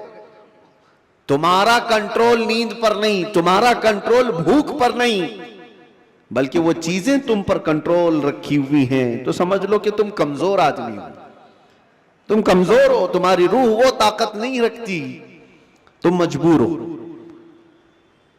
اولیاء کاملین کو اس کے برعکس تربیت دی جاتی تھی، بھوک پر کنٹرول، خواہشات نفسانیہ پر کنٹرول اور نیند پر کنٹرول۔ حتیٰ کہ میں آپ کو بتاؤں، حضرت شاہ مینا رحمت اللہ تعالیٰ علیہ لکھنؤ کے بہت بڑے بزرگ ہیں، وہ جب رات کو عبادت کے لیے کھڑے ہوتے، انسانی فطرت کا تقاضا ہے کہ نیند تو آتی ہے، لیکن وہ یہ چاہتے تھے کہ نیند انسان کی ضرورت ہے، اس کو بھی میں اپنے اوپر غالب ہونے نہیں دوں گا، میں جب چاہوں سو جاؤں، لیکن نیند جب چاہے تب مجھے نہ سلائے۔ نیند میری حاکم نہیں، میں اس پر حاکم ہوں۔ آپ نے کیا کیا جانتے ہیں؟ رات کو عبادت کے لیے روزانہ کھڑے ہو جاتے تھے۔ ایک دن ایسا ہوا کہ جھپکی آ گئی اور گر گئے۔ اس کا ان کو اتنا افسوس ہوا کہ عبادت میں نیند نے مجھے اپنا غلام بنا دیا۔ اللہ رب العزت کی عبادت سے مجھے نیند نے دھوکہ ایسا دے دیا کہ میں گر گیا، اس کا غلام ہو گیا۔ اس کے بعد سے رات کو جب کھڑے ہوتے تھے تو نمک میں سلائی ڈال کر اپنی آنکھوں پہ سرما لگاتے تھے، نمک کا سرما لگاتے۔ عام سی بات نہیں، سننے میں آپ کو آسان لگ رہا ہو، نمک کے 2 تنکے بھی اگر آنکھ میں چلے جائیں تو کیا حالت کرتے ہیں۔ لیکن حضرت شاہ امینا فرماتے ہیں کہ نمک کو پوری طور پر آنکھوں پہ لگاتے تو ان کی آنکھوں سے خون جاری ہو جاتا تھا۔ لوگ کہتے بھی تھے کہ آنکھیں سرخ ہو کر خون بہتی تھیں، بہاتی تھی۔ آپ سے کہا جاتا کہ آپ اس طرح سے آنکھوں کو سختی کر رہے ہیں، آپ کہتے ان آنکھوں کی وہی سزا ہے جو مجھے میرے رب سے دور کر رہی ہے۔ نیند کا غلبہ مجھے لا کر کے اپنا غلام بناتی ہوں۔ خواہشات کے لیے بھی انہوں نے ایسا ہی کیا ہے۔ اپنے خواہشات پر کنٹرول جب تک آدمی نہیں کرتا، اس کی روح طاقتور نہیں ہے، اس کی روح کوئی طاقت نہیں رکھتی، وہ کمزور آدمی ہے۔ اسی لیے میرے عزیزوں، میں جو بات کر رہا تھا، حضرت شاہ حمزہ عینی، ان کے ہاں جو لوگ آتے تھے، کچھ تو پنڈت بھی آتے تھے، جوگی بھی آتے تھے تپسیا کرنے کے لیے کہ صوفی سنت ہیں، ان کے ہاں جو تربیت ہوتی ہے وہ بہت اعلیٰ درجے کی ہوتی ہے۔ آپ یہ کہتے تھے کہ انسان سب سے زیادہ کن چیزوں کا محتاج ہے؟ کھانے کا، پینے کا، سونے کا، یہی سب چیزیں نا۔ اس پر تو وہ کنٹرول کرا ہی دیتے تھے۔ کوئی ایسا ان کے پاس مجاہد ہوتا، ریاضت کرنے والا، کہ 3 دن 4 دن تک بغیر کھائے پیے عبادت میں مصروف رہتے، کچھ بھی نہیں۔ اور یہ پاسبل ہے کیونکہ اللہ نے انسان کی باڈی کو فلیکسیبل بنایا ہے، اس کو جیسا بندہ ڈھالتا ہے ویسا جسم بنتا ہے، کوئی چیز امپاسبل نہیں ہے۔ بزرگوں نے یہ تربیت کیا۔ اب ایک مقام ایسا آیا کہ کھانے پینے کی بات تو چھوڑو، یہ جو محتاجی ہے، جو بھوک لگتی ہے، اس سے تو انہوں نے کنارہ کر لیا۔ ایک شاگرد نے ان سے کہا کہ حضور، کھانے سے تو ہم محتاج نہیں ہیں، جب ہم چاہیں گے کھا لیں گے، بھوک ہم کو غلام نہیں بنا رہی یاد، پیاس بھی ہم کو غلام نہیں بنا سکتی، لیکن یہ جو سانس لیتے ہیں اس کے تو ہم محتاج ہیں، سانسوں کے بغیر تو رہ نہیں سکتے۔ آپ نے فرمایا میں وہ بھی تربیت تمہیں کرا دوں گا، اس کی بھی تربیت کرا دوں۔ تو حبس نفس اولیاء کاملین کے ہاں، میں تصوف کی بات کر رہا ہوں، ایک تربیت یہ بھی ہے ان کے ہاں، حبس نفس۔ حبس نفس یا حبس دم جس کو کہا جاتا ہے، کیا ہے؟ ان کو سانس روکنے کی تربیت دی جاتی تھی۔ سانس روک لو اپنی، آپ اپنی ناک اور منہ بند کر کے دیکھو کتنی دیر روک سکتے ہو، شاید 1 منٹ، کیونکہ عادت نہیں ہے۔ 1 منٹ سے زیادہ اپنے ناک اور منہ کو پکڑ نہیں سکتے، لیکن تربیت کے بعد ماررہ مطہرہ کی تاریخ میں ہے، حضرت شاہ حمزہ عینی کی بارگاہ میں جو تربیت پاتے تھے، ان کو سانس روکنے کی جو تربیت دی جاتی تھی، فجر کے بعد وہ سانس کو روکتے تھے تو ظہر تک لے کر جاتے تھے، ظہر تک۔ لوگوں کو ایسا لگ رہا ہوگا کہ اڑتی ہوئی باتیں ہیں، نہیں میرے عزیزوں، جب بندہ اپنے جسم کو ڈھالتا ہے کسی چیز میں تو اللہ تبارک و تعالی ہر چیز اس کے لیے ممکن بنا دیتا۔ اور ہم نے دنیا میں اپنے جسموں کو آزاد کر رکھا ہے، ساری دنیا اس جسم پر راج کرتی ہے، خواہشات ہم پر حکم کرتے ہیں، ہم ان پر کنٹرول نہیں پا رہے۔ آج ضرورت اسی بات کی ہے کہ ہم جن چیزوں کے ایڈکٹ ہوتے جا رہے ہیں ان چیزوں کو اپنی زندگی سے دور کرتے جائیں۔ کوئی خواہشات ایسی ہیں جو میرے اوپر حاوی ہو رہی ہوں، ان خواہشات سے اپنے دامن کو چھڑانے کی کوشش کریں، اور یہی تربیت بارگاہ مصطفیٰ صلی اللہ علیہ وسلم کی تھی۔ ایک بات میں آپ کو بتاتا ہوں، مجبوری کے عالم میں بھی اولیاء کاملین نے اپنے آپ کو دنیا کے حوالے نہیں کیا، دنیا کے حوالے نہیں کیا، وہ بچنے کی ہر ممکن کوشش کرتے رہے۔ ایک بزرگ کے متعلق ہم نے پڑھا ہے، حضرت مشکی رحمت اللہ علیہ، عراق کے ایک بزرگ، لیکن وہ جوان شخص، مشکی غالباً عبداللہ کچھ نام تھا، بہت خوبصورت، دیکھنے میں بالکل ہینسم نوجوان، ایک کپڑے کی دکان پر کام کرتے تھے۔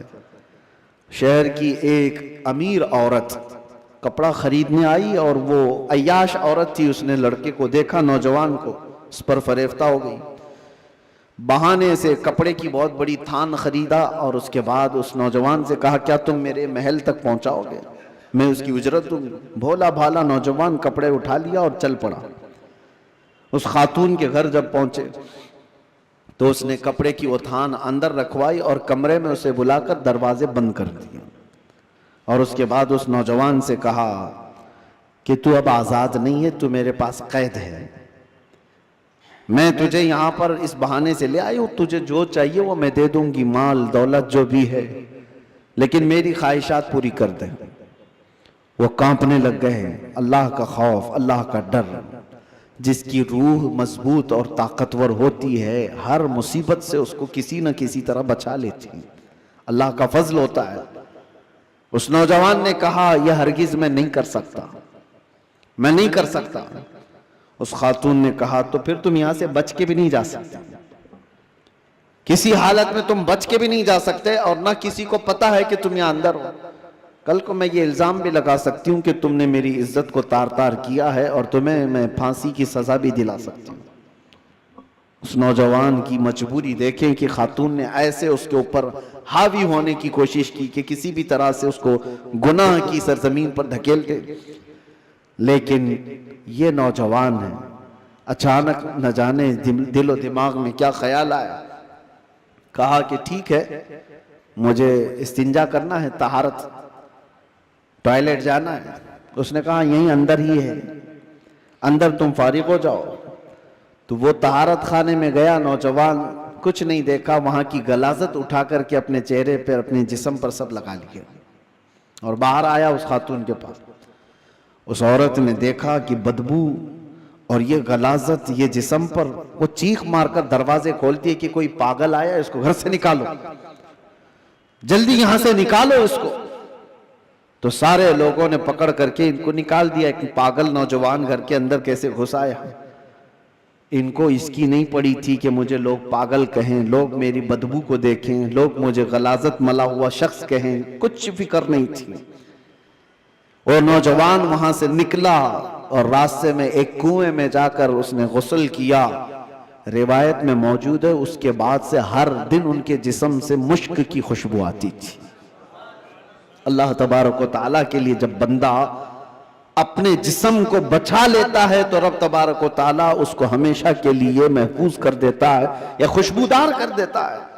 یہ بات میں اس لیے عرض کر رہا ہوں کہ جن لوگوں نے خواہشات پر کنٹرول پا لیا، وہ تھوڑی دیر کی تکلیف تو ہو سکتی ہے، لیکن ہمیشہ کے لیے اللہ عز و جل ایسی عزت بخشتا ہے کہ آپ اس کو گمان بھی نہیں کر سکتے، گمان بھی نہیں کر سکتے۔ آج ہمارے روحوں کی تربیت کی ضرورت ہے، جسم سے زیادہ روح کی تربیت کرو، اور جس کی روح غلیظ ہو گئی ہے اس روح کا لوگوں کے درمیان رہنا ایک مردے کی طرح ہے، مردے کی طرح ہے۔ اسی لیے میں نے دیکھا ہے، تاریخ میں آپ کو پتا ہے، حضرت صابر کلیری رحمت اللہ تعالیٰ علیہ کے متعلق آپ نے سنا ہوگا کہ آپ سے آپ کے مرید نے پوچھا تھا کہ فنا اور بقا کیا چیز ہے، تو آپ نے فرمایا تھا کہ میں تم کو بعد میں بتاؤں گا۔ فنا اور بقا، فنا کا مطلب ختم ہو گیا، بقا کا مطلب باقی رہنے والا۔ تو آپ کا انتقال ہوا، آپ کا غسل کفن سب کر کے جنازے کے لیے رکھا گیا، تو کون آگے بڑھے نماز پڑھانے کے لیے؟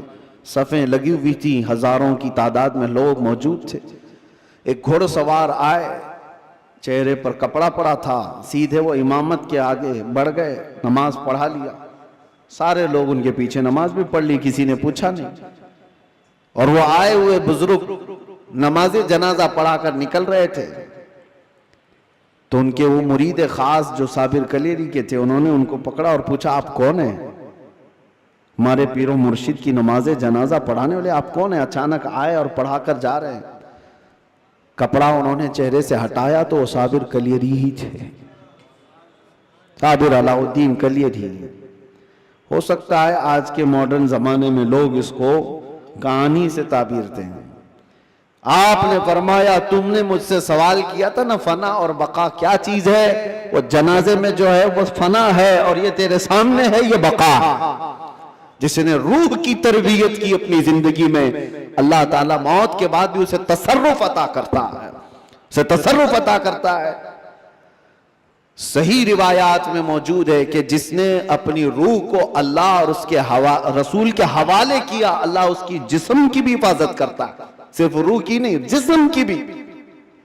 شہدائے احد کے بارے میں دیکھیں، شہدائے بدر کے بارے میں، کہ ان کے جسم بھی نہیں سڑے گلے، قبروں میں برسوں تک اسی طرح سے رہے۔ 1935 میں عراق میں بغداد کے دریائے دجلہ کے کنارے دو صحابہ کی قبریں تھیں، حضرت حذیفہ بن یمان، حضرت عبداللہ بن جابر۔ ان کی قبروں میں پانی بھر گیا تھا تو قبریں کھولی گئی تھی۔ 1935 کی بات کر رہا ہوں۔ تقریباً 1300 سال کے بعد ان کی قبریں کھولی گئیں تو دونوں صحابی جسموں کے ساتھ صحیح سلامت آرام کر رہے تھے۔ اخبار کی کٹنگ بھی آج بھی لگی ہوئی ہے، عراق میں موجود ہے۔ 1935 بہت دور کی بات نہیں کر رہا ہوں، 100 سال نہیں گزرے، ابھی 90 سال پہلے کی بات۔ ان کے جنازے وہاں سے اٹھائے گئے اور بغداد سے 35 کلومیٹر دور لے جا کر حضرت سلمان فارسی کی قبر کے بغل میں ان دونوں کو دفن کیا گیا۔ یہ تاریخ موجود ہے۔ وہ صحابہ جن کی قبروں میں ان کے جسم 1300 سال تک باقی ہیں۔ کہنا یہ ہے جس نے اپنی روح کو اللہ کے حوالے کر دیا، اللہ اس کے جسم کی بھی حفاظت کرتا ہے۔ اور جو صرف جسمانی خواہشات کے لیے جی رہا ہے، اس کے جسم کا حال تو یہ ہے، ادھر روح نکلی ادھر جسم میں بدبو شروع ہو گئی، ادھر روح نکلی جسم پھلنا پھولنا شروع کر دیا۔ عزیزان گرامی وقار، ہمارے ان جسموں کی اوقات کتنی ہے میں آپ کو بتاتا ہوں۔ گفتگو کو سمیٹتے ہوئے صرف اتنی بات عرض کروں، کہا گیا ہے کہ قبر میں ہماری تختیاں بند کر کے جب لوگ چلے جاتے ہیں قبر کی مٹی میں، آپ کو اندازہ ہے، آپ ممبئی کے قبرستانوں کو دیکھتے ہیں اور بہت جلدی یہاں قبریں کھولی بھی جاتی ہیں، لیکن جہاں نہیں کھولی جاتی وہاں کے لیے بھی میں بتا رہا ہوں، دفن کر کے چلے جانے کے بعد ایک دن کے اندر، صرف ایک دن 24 گھنٹے جب گزر جاتے ہیں تو پیٹ میں کا اور دماغ میں کا پورا پانی پیپ کے ذریعے سے یا کسی طرح سے اس کے ناک اور منہ سے باہر نکل جاتا ہے، اس کے کانوں سے سب نکل جاتا ہے۔ اور اس کے بعد دن جیسے جیسے گزرتے جاتے ہیں، اگر قبر کے حشرات یعنی کیڑے مکوڑے اس کے جسم کو کھانے لگ گئے تو بہت جلدی وہ گلنا شروع کر دیتا ہے۔ 3 دن کے اندر پیٹ پھٹ جاتا ہے، اور پیٹ کے پھٹ جانے کے بعد جو تعفن نکلتا ہے اس کی چیزیں سب اس کی باہر ہو جاتی ہیں، اور اس کے بعد 9 دن گزر جاتے ہیں یا 10 دن گزر جاتے ہیں تو جسم کی ساری چمڑی پک جاتی ہے، پوری چمڑی، چاہے اس کو جتنی بھی حفاظت سے رکھا جائے، روح نے ساتھ چھوڑ دیا ہے تو اب جسم ترتیب وار ایک ایک چیزیں اس کی ختم ہوتی چلی جاتی ہیں۔ اس کے ناک سے، اس کے کان سے، اس کے منہ سے گودا باہر نکل آیا، پیٹ پھٹ گیا، اب چمڑی گلنے لگ گئی۔ پھر اس کے 40 دن گزرنے والے ہوتے ہیں کہ ہڈیاں سب باہر نکلنے لگ جاتی ہیں، دکھتی ہیں، ہڈیوں کا اظہار ہو جاتا ہے، چہرہ کسی حد تک رکھا جاتا ہے۔ کہا گیا کہ مہینہ گزر جاتا ہے کہ اس کی آنکھوں کی پتلیاں بھی باہر نکل جاتی ہیں، مہینہ 2 مہینہ گزرتا ہے کہ اس کے بعد پھر جسم کے اندر جتنی نرم چیزیں تھی سب نکل جاتی ہیں، پھر ڈھانچہ باقی رہ جاتا ہے، اور ڈھانچہ، ہڈیاں بھی اپنے آپ میں ٹوٹنے لگ جاتی ہیں، اس کے پیروں کی ہڈیاں اس کے کمر سے الگ ہو جاتی ہیں، اس کے گھٹنے سے اس کے ران کی ہڈیاں الگ، اس کے بازوؤں کی ہڈیاں الگ، اسی لیے 6 مہینے سال بھر کے بعد جب آپ قبر کو دوبارہ کھود رہے ہوتے ہیں تو پورا ڈھانچہ کسی کو نہیں ملتا. کسی کی گھٹنے کی ہڈی, کسی کے سر کی کھوپڑی اور کسی کے پیر کی ہڈی, یہی سب چیزیں ملتی ہیں. جسم سب چھوڑ چکا ہوتا ہے. یہ وہی جسم ہے جس کو ہم گھنٹوں آئینے کے سامنے سجا رہے ہوتے ہیں. یہ وہی جسم ہے جس کے اوپر ہم اپنی محنت خرچ کر رہے ہیں. چاہے وہ جیم میں جا کر, میں نہیں کہتا کہ فٹ نہیں رہنا چاہیے, فٹ رہنا چاہیے, لیکن یہ نہیں ہے کہ کل محنت ہم اپنے جسم پر لگائیں اور روح کا خیال بھی نہیں کیا کریں. روح کا خیال ہی نہیں کیا تو یہ جسم جس وقت ساتھ چھوڑ دیتا ہے تو میرے عزیزوں بہت برا حشر ہو جاتا ہے.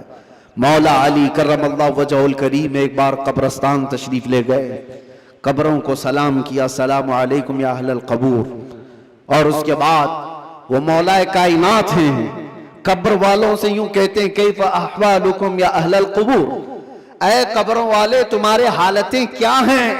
سعید ابن مسیب حضرت علی کے ساتھ تھے. حضرت علی رضی اللہ تعالیٰ عنہ کے شاگرد, مدینے کے مشہور تابعی سعید ابن مسیب کہتے ہیں میں مولا علی کو دیکھ رہا تھا, وہ قبر والوں سے پوچھ رہے ہیں. تھوڑی ہی دیر کے بعد آپ کی آنکھوں سے موٹے موٹے آنسوؤں کے قطرات نکلنے لگے اور دھارو قطار آپ رونے لگے. سعید ابن مسیب پوچھتے ہیں مولا علی کرم اللہ وجہہ الکریم سے کہ سرکار آپ ان سے بات کر رہے ہیں اور رو کس بات پر رہے ہیں؟ مولا علی نے فرمایا میں نے ان سے صرف اتنا پوچھا کہ تمہاری حالتیں کیا ہیں, تو قبر والوں نے مجھے جواب دیا اے علی ہماری کیا حالتیں پوچھتے ہو, اس چہرے کو رب تبارک و تعالیٰ نے بچھوؤں کی غذا بنا دیا ہے جس کو ہم سجایا کرتے تھے, ان بالوں کو جن میں ہم کنگا کرتے تھے پیپ نکل آیا ہے, کیڑے کھینچ رہے ہیں. ہماری ان آنکھوں کو آج خیرہ کر دیا گیا ہے, ان آنکھوں کو سیاہ کر دیا گیا ہے. ہمارے وہ بازو جس پر ہمیں بڑا ناز تھا ہم آج ہلا بھی نہیں پاتے اور ان کو بڑی مضبوطی کے ساتھ توڑ دیا گیا ہے, ختم کر دیا گیا ہے. حضرت علی کرم اللہ وجہہ الکریم سعید ابن مسیب سے کہتے ہیں قبر والوں کے یہ جواب سن کر بتاؤ کیا میں مسکرا سکتا ہوں, کیا میں ہنس سکتا ہوں؟ تو پھر اللہ کا خوف ہے کہ میں زار و قطار رو پڑا. میرے عزیزو ہم سب بھی اسی منزل کے راہی ہیں, ہم بھی اسی آخری مکان کے مسافر ہیں جہاں ہم سب کے ساتھ یہ ہونا ہے. اس لیے جب تک رب تبارک و تعالیٰ نے ہمارے جسم میں روح باقی رکھا ہے اس روح کی توجہ کرو, اس کی تربیت کرو, ورنہ وقت گزر جانے کے بعد قرآن پاک میں ہے کئی ایسے لوگ ہیں جو کہتے ہیں رب تعالیٰ سے, کیا کہتے ہیں لو کننا نرد, اے اللہ اگر کاش ایک بار ہم کو تو لوٹا دے, کننا نعمل, ہم بہت اچھا عمل کریں گے, عملا صالحا, ہم نیک بن کر کے آئیں گے. لو نورد, ہم لوٹا دیے جائیں, اگر ایک بار ہمیں دوبارہ دنیا میں بھیج دے ہم پکے مومن بن کر کے آئیں گے, ہم نیک عبادتگار بن کر کے آئیں گے. رب تعالیٰ فرماتا ہے کلا, ہرگز نہیں, جو وقت تھا وہ بیت چکا, اب عمل کا وقت نہیں, اب صرف حساب کا وقت ہے, اب صرف حساب کا وقت ہے. اسی لیے عربی میں ایک مقولہ میں پڑھتا تھا اپنے طالب علمی کے زمانے میں نے تو اپنے سرانے پر اس کو لگایا ہوا تھا, حاسبو قبل ان تحاسبو, اپنا حساب پہلے پورا کر لو اس سے پہلے کہ تمہارا حساب لیا جائے. اپنا کیلکولیشن پورا کریکٹ کر کے رکھ لو کہ اس سے پہلے کہ تمہارا حساب لیا جائے. عزیزان گرامی آج ہماری زندگیاں ایسی ہیں, ہم انکم ٹیکس کے ڈر سے تو اپنا حساب پورا صحیح کرنے کی کوشش تو کرتے ہیں, سی اے کو دے دیا, اس کو دے دیا, سب سے پوچھ تاچھ کر کے کہ کہیں کوئی لوپ ہولز نہ رہ جائے تاکہ ہم پکڑ میں نہ آئیں. بینکوں کے معاملات صحیح کر رہے ہیں کہ کہیں ہم ای ڈی کے چھاپے میں نہ آ جائیں, انکم ٹیکس کے چھاپے میں نہ آ جائیں. یہ زیادہ سے زیادہ تمہیں کیا کر سکتے ہیں, زندگی میں ہی تو سزا دے سکتے ہیں, لیکن ان کو چھپا بھی سکتے ہو اپنے معاملات. سی اے تمہیں چھوٹے راستے بھی بتاتا ہے اور الگ شارٹ راستے بھی بتاتا ہے, لیکن اس رب العالمین کی بارگاہ میں تم کوئی ہیلا بہانہ نہیں کر سکتے. یعلم خائنۃ الاعین وما تخفی الصدور, وہ تمہاری آنکھوں کی خیانت کو بھی دیکھ رہا ہے اور دل میں چھپے ہوئے حالات کو بھی دیکھ رہا ہے. اس کے دربار میں کیا چھپا سکتے ہو؟ اور جو فرشتے تمہیں قبر میں پوچھنے آئیں گے وہ رشوت بھی نہیں لیتے ہیں, وہ کسی کے بارے میں سفارش کو قبول بھی نہیں کرتے. ان کا حال تو یہ ہے جتنا رب نے ان کو حکم دیا دیا وہ پورا کر کے ہی رہتے ہیں۔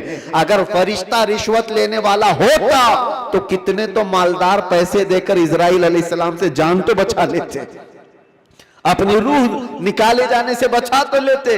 جہاں بندہ ڈاکٹروں کو پیسے دیتا ہے، ملک الموت کو بھی تو دے سکتا تھا، لیکن پوری دنیا کو یہ معلوم ہے کہ یہ فرشتہ رشوت نہیں لیتا، نہ ہی یہ کسی کو ایک منٹ آگے پیچھے ہونے دیتا ہے۔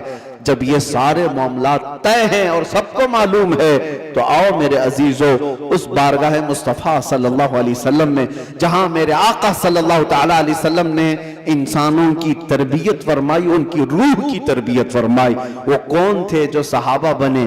شراب کی زندگیاں ان کی بھی تھی، جوئے کی زندگیاں ان کی بھی تھی، بچیوں کو پیدا ہوتے ہی گردن مروڑ کر کے مار دینے والی زندگیاں ان کی بھی تھی، ماں اور بہنوں کو بازاروں میں نیلام کر دیا جاتا تھا، عرب کی یہ زندگی تھی۔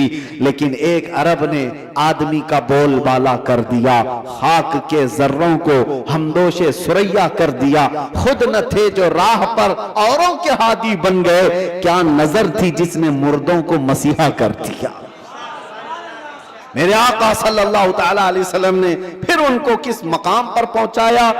یہ وہ عرب کے بدو لوگ تھے جن کو دنیا وحشی کہتی تھی، مگر میرے مصطفیٰ صلی اللہ علیہ وسلم کی تربیت میں آئے تو پھر مقام یہ بنا اصحابی کالنجوم۔ خود میرے آقا نے فرمایا میرے صحابہ ستاروں کی مانند ہے، جس کی بھی پیروی کرو گے ہدایت پا جاؤ گے۔ ان کو بلند مقام ہوا عطا کیا کہ چاند بھی ان کو دیکھے تو رشک کرے۔ وہ مقام میرے آقا کی اس جلوت خانے میں، اس خلوت کدے میں ہوا ہے۔ اسی لیے دنیا کی یونیورسٹیاں، دنیا کے اسکول جسم تو بنا سکتے ہیں، اور مدینے کا دربار تمہاری روح کو بناتا ہے، روح کو بناتا ہے۔ بارگاہ مصطفیٰ صلی اللہ علیہ وسلم میں ہم اپنے آپ کو سرنڈر کریں، اور اسی لیے میرے آقا نے فرمایا لا یؤمن احدکم حتی یکون ہواہ تبعا لما جئت بہ۔ اس وقت تک تم میں سے کوئی بھی مومن نہیں ہو سکتا جب تک اپنی خواہشات کو میری مرضی کے مطابق نہ بناتے۔ جب تک آپ اپنی خواہشات کو رسول اللہ کی مرضی کے مطابق نہیں کرتے تب تک تو پکے مومن بھی نہیں ہیں۔ اسی لیے آج یہ عہد کرو کہ ہمارا جینا مرنا حضور کی مرضی کے مطابق ہوگا، حضور پاک کی مرضی کے مطابق ہو تو پھر روح بھی طاقتور ہوگی۔ اسی لیے میرے مرشد نے کہا زندگی یہ نہیں کسی کی کسی کے لیے، زندگی ہے نبی کی نبی کے لیے۔ ارے نا سمجھ مرتے ہیں زندگی کے لیے، جینا مرنا ہے سب کچھ نبی کے لیے۔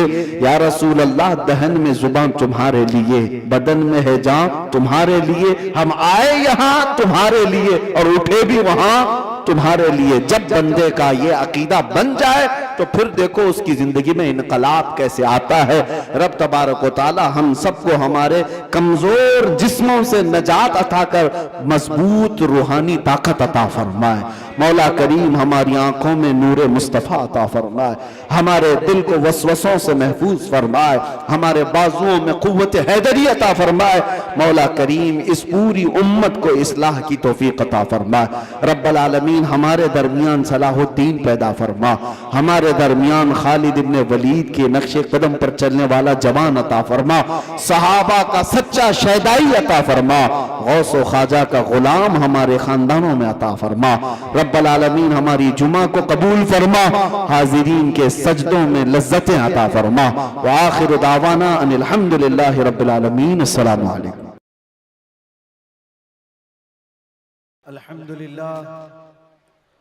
الحمد لله الحنان المنان الذي خلق الإنسان فعلمه البيان، والصلاة والسلام على رسوله سيد الإنس والجان وعلى آله وأصحابه ذوي الخير والإحسان، أما بعد فأعوذ بالله من الشيطان الرجيم، بسم الله الرحمن الرحيم۔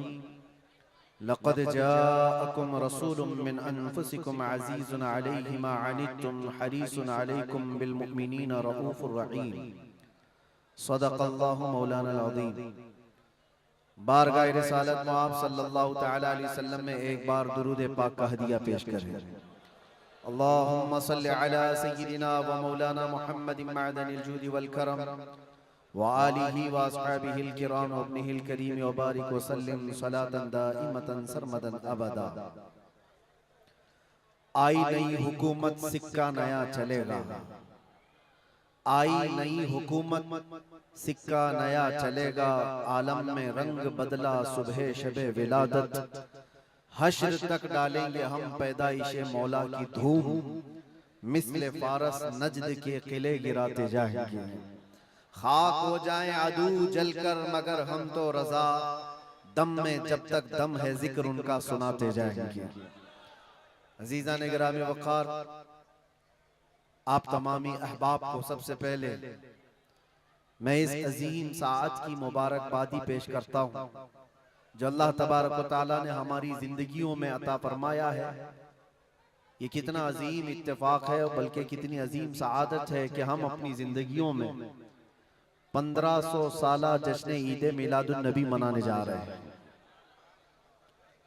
الحمدللہ یہ رسول کریم صلی اللہ تعالیٰ علیہ وسلم کی ولادت باسعادت کا 1500 سالانہ جشن عید میلاد ہم سنیوں کی قسمت میں منانے آ گیا ہے۔ ایک بات آپ کو بتاتا چلوں کہ حضور پاک صلی اللہ تعالیٰ علیہ وسلم کی ولادت کی خوشی منانا یہ اللہ تبارک و تعالیٰ نے قسمت والوں کو عطا فرمایا ہے۔ جس کی قسمت اچھی ہے وہ حضور پاک کے ذکر سے خوش بھی ہوتا ہے، پھلتا بھی ہے اور پھولتا بھی ہے، اور جس کی قسمت پھوٹی ہے وہ جلتا بھی ہے، جلاتا بھی رہتا ہے۔ ہمیں آج اس سے غرض نہیں، آپ شریعت کے حدود میں رہ کر کے حضور پاک صلی اللہ علیہ وسلم کی آمد کی جتنی خوشیاں منائیں وہ کم ہیں۔ جتنا حکم ہمیں دیا گیا ہے ان ساری خوشیوں کے ساتھ آپ لوگ میاں سال بھر میں ایک بار تھوڑی نہ میلاد منانے کی خوشی ہے، اور ایک سال ہی نہیں، ہمارا مسلک تو یہ ہے کہ اس سال ہی عید میلاد نہیں منائیں گے بلکہ حشر تک ڈالیں گے ہم پیدائش مولا کی دھوم، اور بلکہ یہ اپنا عقیدہ بنا کر کے چلو دم میں جب تک دم ہے ذکر ان کا سناتے جائیں گے۔ اور ہو سکتا ہے پروگرام کے لیے، سٹیج کے لیے اور پھر ماحول بنانے کے لیے پرمیشن لینا پڑتا ہو، لیکن حضور پاک کا ذکر کرنے کے لیے کسی سنی کو کسی کے پرمیشن کی ضرورت نہیں۔ عاشق رسول اس کا عقیدہ تو یہ ہے، میں وہ سنی ہوں جمیل قادری، مرنے کے بعد میرا لاشا بھی کہے گا الصلاۃ والسلام۔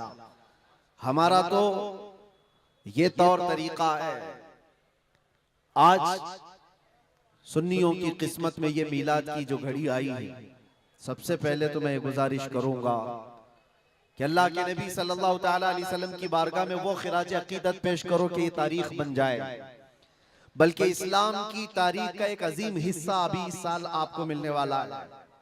پوری اسلامی تاریخ میں یہ تاریخ بننے جا رہی ہے کہ 1500 سالانہ جشن عید میلاد النبی اللہ نے ہم گنہگاروں کو عطا فرمایا ہے، اور یہ قسمت نہیں ہے تو اور کیا ہے میرے عزیزوں۔ لیکن ساتھ میں یہ بھی میں آپ کو بتا دوں کہ حضور پاک صلی اللہ تعالیٰ علیہ وسلم کی میلاد کی خوشی کیا یہ قرآن و حدیث سے ثابت ہے بھی کہ نہیں ہے، کیونکہ ابھی یہ 10 دن بچے ہیں 12ویں شریف کو۔ ایک بات کان کھول کر کے سن لے، میں قرآن و حدیث کی دلائل کی طرف آتا ہوں بعد میں، لیکن ایک بات وضاحت کے ساتھ کہتا ہوں، حضور پاک صلی اللہ تعالیٰ علیہ وسلم کی ولادت باسعادت 12 ربیع الاول شریف کو ہوئی۔ اصح روایات اور ارجح روایات کے مطابق ہر سال حضور کی ولادت کی خوشی ہم 12 ربیع الاول کو ہی منائیں گے، اگرچہ کسی اور کی طرف سے، ڈپارٹمنٹ کی طرف سے یا پولیس والوں کی طرف سے جلوس کسی اور بھی دن نکلتا ہو، 12 ربیع الاول کو 12ویں ہی ہوگی۔ حضور پاک صلی اللہ تعالیٰ علیہ وسلم کی ولادت 12 ربیع الاول شریف کو ہوئی، اور یہ قیامت تک ڈیٹ بدلی نہیں جائے گی انشاءاللہ۔ اور جو قرآن و حدیث کی بات میں عرض کر رہا ہوں، سب سے بڑی بات تو یہ ہے، آپ رسول پاک صلی اللہ علیہ وسلم کو خدا سمجھتے ہیں یا خدا کا رسول سمجھتے ہیں؟ خدا کا رسول سمجھتے ہیں تو پھر میلاد مناؤ، اس لیے کہ خدا کی میلاد نہیں ہو سکتی، خدا کی میلاد نہیں ہو سکتی، کیونکہ اللہ کے بارے میں عقیدہ کیا ہے ہمارا؟ لم یلد ولم یولد، وہ نہ کسی سے پیدا ہوا نہ اس سے کوئی پیدا ہوگا۔ اللہ کسی سے پیدا نہیں ہوا اور اللہ کے پیدا ہونے کی کوئی تاریخ نہیں بنائی جا سکتی، اس کی میلاد نہیں ہو سکتی۔ اور رسول پیدا ہوئے ہیں 12 ربیع الاول شریف کو، آپ کی ماں بھی ہے اور آپ کے باپ بھی ہیں، اور آپ سے بھی بچے پیدا ہوئے حضور پاک صلی اللہ علیہ وسلم سے۔ تو ہم پوری دنیا میں حضور کی میلاد منا کر کے شرک کو توڑنے والا عمل کرتے ہیں، شرک کو توڑنے والا عمل کرتے ہیں۔ کوئی ہماری طرف جو شرک کا فتویٰ دیتا ہے اسے کان کھول کر سن لینا چاہیے۔ میلاد منا کر ہم بتاتے ہیں ہم محمد عربی صلی اللہ علیہ وسلم کو خدا نہیں سمجھتے بلکہ خدا کا رسول سمجھتے ہیں۔ اگر خدا سمجھتے یا خدا کے برابر سمجھتے تو حضور کی میلاد کبھی نہیں مناتے، کیونکہ اللہ کی میلاد نہیں منائی جاتی تو ہم رسول کی بھی میلاد نہیں مناتے۔ دونوں کو اگر برابر سمجھتے نہیں، ہم سنیوں کا عقیدہ یہ ہے، میں مانتا ہوں اے عقل والو میرا محمد خدا نہیں ہے، مگر دلوں میں یہ نقش کر لو کہ وہ خدا سے جدا نہیں ہے۔ یہ ہمارا ہے۔ رسول کریم صلی اللہ تعالیٰ علیہ وسلم کی میلاد منانا شرک کو توڑنے والا عمل ہے، شرک کو ختم کرنے والا عمل ہے۔ اور آپ کو ایک بات یہ بھی بتا دوں، حضور اکرم صلی اللہ تعالیٰ علیہ وسلم کی ولادت جس دن ہوئی تھی پوری کائنات میں بہت کچھ تبدیلیاں آئی تھی، جو صحیح روایات میں موجود ہیں، بہت تبدیلیاں آئی تھی۔ عرب اس وقت جو ریگزار تھا، صحرا تھا، سبزہ دینے لگ گیا، بارشیں برابر ہونے لگ گئیں۔ عرب میں آج بھی بارش نہیں ہوتی ہے، سال میں 2-4 بار بارش کے قطرات گر گئے الگ بات ہے، موسم باضابطہ جیسے بارش کا یہاں ہوتا ہے نہیں ہوتا۔ لیکن جس سال حضور پاک صلی اللہ علیہ وسلم کی ولادت ہونے والی، عرب میں سبزے اگنے لگ گئے ہیں یا بارش ہونے لگ گئی ہے۔ اور اس سال جو حالات کی تبدیلی تھی، ملک شام میں ایک ندی جو سوکھ چکی تھی وہ اچانک جاری ہو گئی، پانی بھر آیا، اور ایک ندی جو ہمیشہ بہتی وہ اچانک سوکھ گئی۔ ایک آتش کدھا تھا 1000 سال سے جس کی آگ کو بجھنے نہیں دیا گیا تھا ایران کے نجومیوں نے، آتش پرستوں نے، اچانک وہ آگ بھی گل ہو گئی۔ ایک ہی دن میں سب چیزیں ہو رہی ہیں، اور کائنات میں یہ جو بڑی بڑی تبدیلیاں ہوئی تھی، اس دن ایک اور تبدیلی، بت سارے اوندھے منہ گرے ہوئے تھے، جو 12 ربیع الاول شریف کا دن تھا، یہ صحیح روایات سے میں بتا رہا ہوں، بت اوندھے منہ گرے ہوئے۔ لیکن ایک بہت بڑا مسئلہ ہوا تھا جس کی طرف امام اہل سنت فاضل بریلوی رحمۃ اللہ تعالیٰ علیہ اپنے شعر میں اشارہ کرتے ہوئے فرماتے ہیں، کیا ایک بہت بڑی تبدیلی یہ ہوئی تھی کہ ملک فارس کا جو بادشاہ ہے کسرا، اس کا قلعہ اتنا مضبوط تھا کہ اس کی حفاظت کے لیے 1,00,000 فوجی کھڑے رہتے تھے، صرف قلعے کی حفاظت کے لیے۔ اور وہ قلعہ اتنا مضبوط کہ ان کا دعویٰ تھا، ان کا چیلنج تھا کہ اس کو کوئی توڑ نہیں سکتا، اس کو مٹا نہیں سکتا۔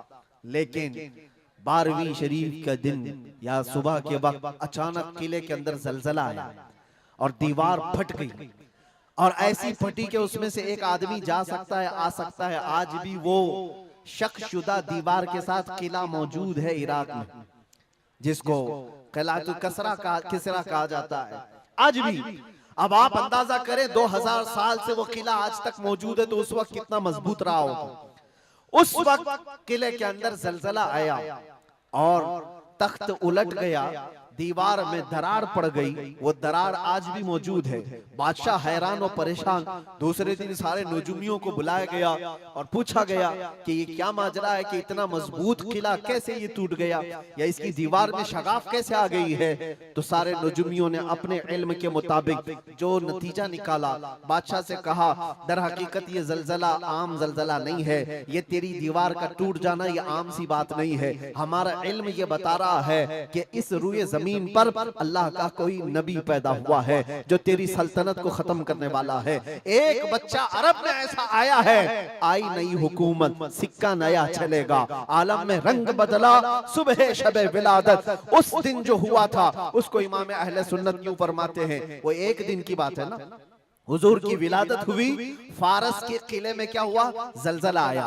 حضور کی ولادت ادھر مکہ میں ہوئی اور ملک فارس میں زلزلہ آیا اور قلعے کے اندر درار آئی۔ اب سنو، اعلیٰ حضرت کہتے ہیں حشر تک ڈالیں گے ہم پیدائش مولا کی دھوم، یعنی قیامت تک ہم رسول اللہ کی میلاد کا ذکر دھوم دھام سے منائیں گے۔ اس کا اثر کیا ہوگا؟ فارس میں تو دیکھا تھا، قلعے میں زلزلہ آ گیا تھا، حضور کے پیدائش کے ذکر سے ہی قلعہ ہل گیا تھا۔ اب ہم جب ذکر کریں گے مثل فارس نجد کے قلعے گراتے جائیں گے، مثل فارس نجد کے قلعے گراتے جائیں گے۔ آج جن لوگوں کے قلعے گرتے ہیں یا ہلتے ہیں وہ ذکر مصطفیٰ سے ہی گرتے ہیں، لیکن اس کا ہمیں کچھ اثر نہیں ہونا چاہیے۔ خاک ہو جائیں عدو جل کر مگر ہم تو رضا، دم میں جب تک دم ہے ذکر ان کا سناتے جائیں گے۔ عزیزان گرامی وقار، میں بہت چھوٹے سے وقت کے لیے آپ کے پاس آیا ہوں، لیکن ایک عظیم میسج دے کر کے کہ میلاد مصطفیٰ صلی اللہ علیہ وسلم کے موقع پر سارے سنیوں کو یہ چاہیے کہ صرف جھنڈے لگانے اور کمکمے لگانے اور بڑے بڑے نعرے لگانے سے ہی عید میلاد النبی کا آپ اہتمام نہیں کر رہے ہو، بلکہ ہر سنی عاشق رسول کو چاہیے کہ وہ اس موسم میں نہیں بلکہ پوری زندگی اس کی ہے، لیکن اس موسم میں خاص طور پر اپنے نبی پاک صلی اللہ علیہ وسلم کی سیرت تو پڑھ لیں، میرے آقا صلی اللہ علیہ وسلم کی بائیوگرافی معلوم ہو جائے، حضور پاک کی زندگی کو سمجھ جائے گا تو میرے عزیزو یہ ہواؤں کے جھونکوں سے اس کا کبھی کچھ بال بیکا نہیں ہو سکتا۔ جو نبی پاک صلی اللہ علیہ وسلم کو پڑھا ہوا ہے وہ طوفانوں اور آندھیوں میں اپنا مذہب نہیں بدل سکتا، وہ لوگوں کی لالچ پر اپنا دین کا سودا نہیں کر سکتا۔ یہ وہی لوگ ہیں جو دین کے سودا کرتے ہیں جنہوں نے اپنے نبی کو نہیں پڑھا۔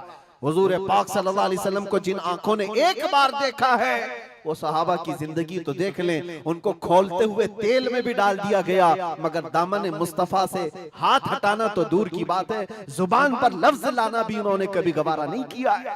جانتے ہو 3 بھائی تھے، یہ قلیوبی میں ایک حکایت لکھی ہوئی ہے، 3 سگے بھائی تھے، ایک عیسائی بادشاہ نے گرفتار کر لیا، تینوں جوان تھے 20 سے 30 سال کے بیچ میں، اور بادشاہ نے قید کر کے ان کو سب سے پہلے کیا کہا؟ تم اپنا دین بدل لو، دھرم پریورتن کر لو، محمد عربی صلی اللہ علیہ وسلم کے جو قصیدے گاتے ہو چھوڑ دو۔ لیکن دیکھو، یاد رکھو، اس میں سے جب بادشاہ نے یہ بات رکھی تو انہوں نے کہا نہیں، ہمارا دین اتنا سستا نہیں ہے کہ ہم تمہاری قید میں آتے ہی بدل ڈالیں۔ اس نے کہا اگر تم بدل لو گے تو میں تمہیں اپنے وزارت میں سپاہیوں میں بڑے منصب پر رکھوں گا۔ نہیں مانا، ٹھکرایا۔ بادشاہ نے کیا کہا؟ اس کی سزا تمہیں بھگتنے کے لیے تیار رہنی ہوگی۔ تیار، بہت بڑے ایک کڑھائی میں تیل کو لا کر کھولتے ہوئے تیل میں اس میں سے سب سے بڑے بھائی کو ڈالنے کا حکم دیا۔ بادشاہ نے جیسے حکم دیا، جلاد آیا اور ان 3 بھائیوں میں سے ایک کو اٹھایا اور کھولتے ہوئے تیل میں ڈال دیا۔ اندازہ کرو، موم بتی پر اگر تمہاری انگلی بھی لگ جائے نا تو چمڑی جل کر کے نکل آئے، اور پتہ نہیں کتنے دن تک اس کی جلن آپ کو ہوتی رہے، لیکن ایک پکتے ہوئے تیل میں ڈالا جا رہا ہے۔ ڈال دیا، جسم پورا چرمرا گیا۔ تھوڑی دیر گزری، 2 بھائی اور موجود، دوسرے کو بلایا گیا، دیکھا تمہارے بھائی کا حشر کیا ہوا ہے، تم اگر بادشاہ کی پیشکش کو قبول کر لو تو شاید تمہاری جان بچ سکتی ہے۔ دوسرے نے مسکرایا اور کہا وہی شاید ان کی ہی زبان تھی جو بریلی سے یوں آتی ہے، زندگی یہ نہیں کسی کی کسی کے لیے، زندگی ہے نبی کی نبی کے لیے۔ میرے بڑے بھائی کو جلانے کے بعد اب تو تم نے اور بھی مشکل کر دیا ہے فیصلہ، میں اس بات کے لیے تیار ہوں کہ اس سے بڑے تیل میں بھی مجھے ڈالا جائے، لیکن زبان پر میرے مصطفیٰ کے دامن کو چھوڑنے والی بات کبھی نہیں لا سکتا۔ دوسرے بھائی کو بھی اٹھایا گیا اور کھولتے ہوئے تیل میں ڈال دیا۔ 2 بھائیوں کی شہادت ہو گئی جگہ پر ہی۔ وہ تیل میں ڈالنا زبان پہ الفاظ ہو سکتا ہے، آسانی سے ہم بول رہے ہیں اور آپ آسانی سے سن رہے ہیں، پریکٹیکل جس کے ساتھ ہوگا وہ اندازہ کر سکتا ہے درد اور کرب کس کو کہتے ہیں، شدت کی تکالیف کس کو کہتے ہیں۔ میرے عزیزو، تیسرا جو نوجوان تھا وہ بہت ہی کم عمر کا تھا، 22 سے 23 سال کا ہوگا۔ بادشاہ کا جو وزیر وہاں پر تھا اس نے دیکھ کر کے بادشاہ سے کہا اس لڑکے کو میرے حوالے کر دیجیے، میں اس کو بدل کر کے لاؤں گا، میرا چیلنج ہے۔ کیوں جان اس کی بھی لے لیں گے، میں اس کو بدل کر کے لاؤں گا۔ اتنے مضبوط لوگ کیسے ہو سکتے ہیں عرب کے کہ کھولتے ہوئے تیل میں ان کے بھائیوں کو ڈالا گیا، تب بھی یہ بدل نہیں رہے ہیں۔ دو کو مرتے ہوئے، ارے یہاں ایک کو ڈنڈا پڑتے ہوئے دیکھ کر سارے بھاگ جائیں، اور یہ دو کو جلتے ہوئے دیکھ کر کے بھی ٹس سے مس نہیں ہوتے۔ کیسا عقیدہ ہے، کیسا تسلب ہے ان کا۔ بادشاہ نے کہا کس بات پر تمہیں یقین ہے کہ اس کو تم بدل لاؤ گے؟ اس نے کہا مجھے بھروسہ ہے، آپ مجھے دیجئے 1 مہینے کا ٹائم، اس کو بدل کر نہ لاؤ تو پھر مجھے آپ جو سزا دے۔ بادشاہ نے کہا ٹھیک ہے لے جاؤ۔ تیسرے کو کھولتے ہوئے تیل میں ڈالنے کی بجائے بادشاہ نے اپنے وزیر کے حوالے کر دیا۔ اور دنیا دیکھو وہ میرے عزیزو، یاد رکھو عاشقان مصطفیٰ سے 2 امتحان ہر زمانے میں ہوتے رہیں گے، آج بھی ہو رہے ہیں اور ہوتے رہیں گے۔ پہلا امتحان موت سے ڈرا کر کے تمہارا دین چھین لیا جائے گا، موت سے ڈرا کر کے یہ ہو جائے گا وہ ہو جائے گا، تمہیں یہ کر دیا جائے گا وہ کر دیا جائے گا۔ موت کا ڈر، خوف تمہارے قدموں میں ڈگمگاہٹ لانے کے لیے لایا جاتا ہے۔ اگر موت سے نہیں ڈرتا کوئی آدمی تو اس کے ساتھ دوسرا پینترا کیا کھیلا جاتا ہے؟ یہ دنیا کا دستور ہے ہمیشہ سے، جب دیکھتی ہے دنیا کے یہ موت سے ڈرتا نہیں ہے تو پھر اس کو عورت اور دولت کی لالچ سے خریدنے کی کوشش کی جاتی ہے۔ یہ 2 چیزیں ایسی ہیں جو اچھے اچھوں کا سودا کر جاتی ہیں۔ بہتوں نے اپنا ایمان صرف شباب پر بیچ دیا ہے، حسن و شباب کو دیکھ کر کے۔ عورتوں کے دل دادا ہوئے یا دولت کے دل فریب ہو گئے اور انہوں نے اپنا دین کا سودا کر لیا ہے۔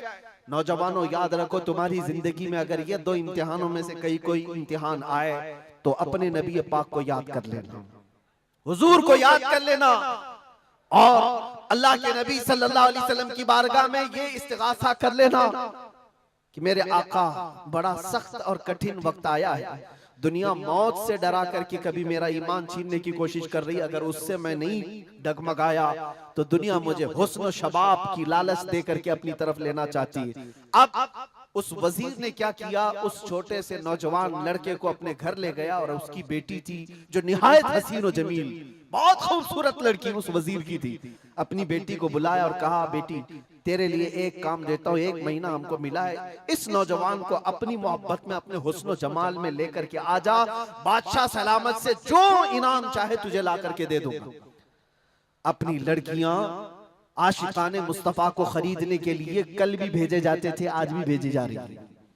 ہو سکتا ہے بہت ساری جگہوں پر جو ہمارے لوگ مرتد ہوتے جا رہے ہیں، وہ جو بچیاں آج اپنے دین و ایمان کا سودا کر کے بھاگتی ہیں کسی غیر کے ساتھ اور کہیں جا کر کے شادیاں رچاتی، وہ یہ سمجھتی ہیں کہ یہ کامن سی بات ہے، وہ دین بیچنے والے لوگ ہیں، ان کا حصہ دین اسلام میں کچھ نہیں۔ کل قیامت کے دن دیکھنا تم نے اپنے نفس کی خاطر ایک غیر مسلم کے ساتھ بھاگ کر کے نکاح کیا، چاہے وہ بیٹی ہو کہ بیٹا ہو، اپنے دین سے سودا کیا ہے اور غداری کی ہے، کل قیامت کے دن منہ تو اللہ کو دکھانا ہے، حضور کی شفاعت کے بغیر تو کچھ ہونا نہیں ہے۔ دیکھنا حشر میں جو حضور پاک صلی اللہ تعالیٰ علیہ وسلم کے ساتھ تم کھڑے رہو گے کہ ہم کھڑے رہیں گے، وہ وقت آنے والا ہے۔ اس نوجوان کے ساتھ کیا ہوا؟ وزیر نے اپنی بیٹی تو لگا دی، اللہ کی پناہ میرے عزیزو، حضور پاک کا عشق کا ایک قطرہ بھی جس کے دل میں آتا ہے، ایسی چیزیں اس کے پاؤں کو نہیں ڈگمگاتی، نہ کبھی اس کا ایمان خرید سکتی ہیں، نہ اس کے دین کا سودا کر سکتی ہیں۔ وہ لڑکی روزانہ آتی، رات کے وقت بیٹھ جاتی، اور یہ نوجوان جیسی محسوس کرتا میرے کمرے میں اکیلے تنہا رہنے کے باوجود وزیر کی خوبصورت حسین و جمیل بیٹی، جس کے نکاح کے پیغام بادشاہوں کے اولاد سے آیا کرتے تھے، شہزادے نکاح کا پیغام بھیجا کرتے، وہ لڑکی میرے پاس آ کر بیٹھ جا رہی ہے۔ نوجوان کیا کرتا تھا؟ مصلی بچھایا اور سجدے میں گر گیا، جب تک وہ اٹھتی نہیں تھی یہ سر اٹھاتا نہیں تھا۔ یہ رات بھر کے سجدے اس کے اسی طرح رہتے، وہ اونگتی رہتی، دیکھتی رہتی، انتظار کرتی رہتی اور تھک کر کے واپس چلی جاتی۔ مہینہ گزرنے کو آیا تھا میرے عزیزو، اس نوجوان نے آنکھ بھر کر ایک بار دیکھا بھی نہیں، اور وہ تھک ہار کر کے مہینہ ختم ہونے کے بعد اس نوجوان کو مخاطب کر کے کہتی ہے، اے نوجوان ایک بار میرے حسن کو دیکھ تو لے، مجھے دیکھنے کے لیے بادشاہوں کے بیٹوں کی بھی قطار لگتی ہے، کئی بڑے بڑے لوگ پیسوں کے انبار لگا لگا سکتے ہیں میرے حسن کو دیکھنے کے لیے؟ ایک تو ہے کہ میں آتا ہوں تو مصلی پہ گر جاتا ہے، اٹھ ایک بار دیکھ تو لے مجھے اللہ نے کیسا حسن دیا ہے، کیسا جمال دیا ہے، ایک بار دیکھ تو لے۔ اس نوجوان نے آنکھیں جھپکائے بغیر، پلٹے بغیر جواب دیا کہ اے خاتون تو اپنا یہ حربہ استعمال کرنا بند کر دے، یہ تیرا کام مجھ پر چل نہیں سکے گا۔ وجہ یہ ہے جن آنکھوں میں ایک بار جمال مصطفیٰ بس چکا ہو اس کو دنیا کا حسن کبھی دھوکہ نہیں دے سکتا، دنیا کا جمال اسے خرید نہیں سکتا۔ وہ خاتون اٹھ گئی اور جوان کی ان باتوں سے اس کے دل پر ایسا ولولہ طاری ہوا۔ وہ خاتون کہتی ہے اے نوجوان کھڑا ہو جا، میں تجھے خریدنے نہیں آئی، میں تجھے اپنی دام فریب میں پھنسانے نہیں آئی، اٹھ جا، اب میری ایک عرضی سن لے۔ نوجوان اٹھا اور پوچھا کیا عرضی ہے؟ کہتی ہے کہ میں اب تیری محبت میں گرفتار ہوں، میں چاہتی ہوں کہ تو میرے دین میں نہ آ بلکہ تو اپنے دین میں مجھے داخل کر لے۔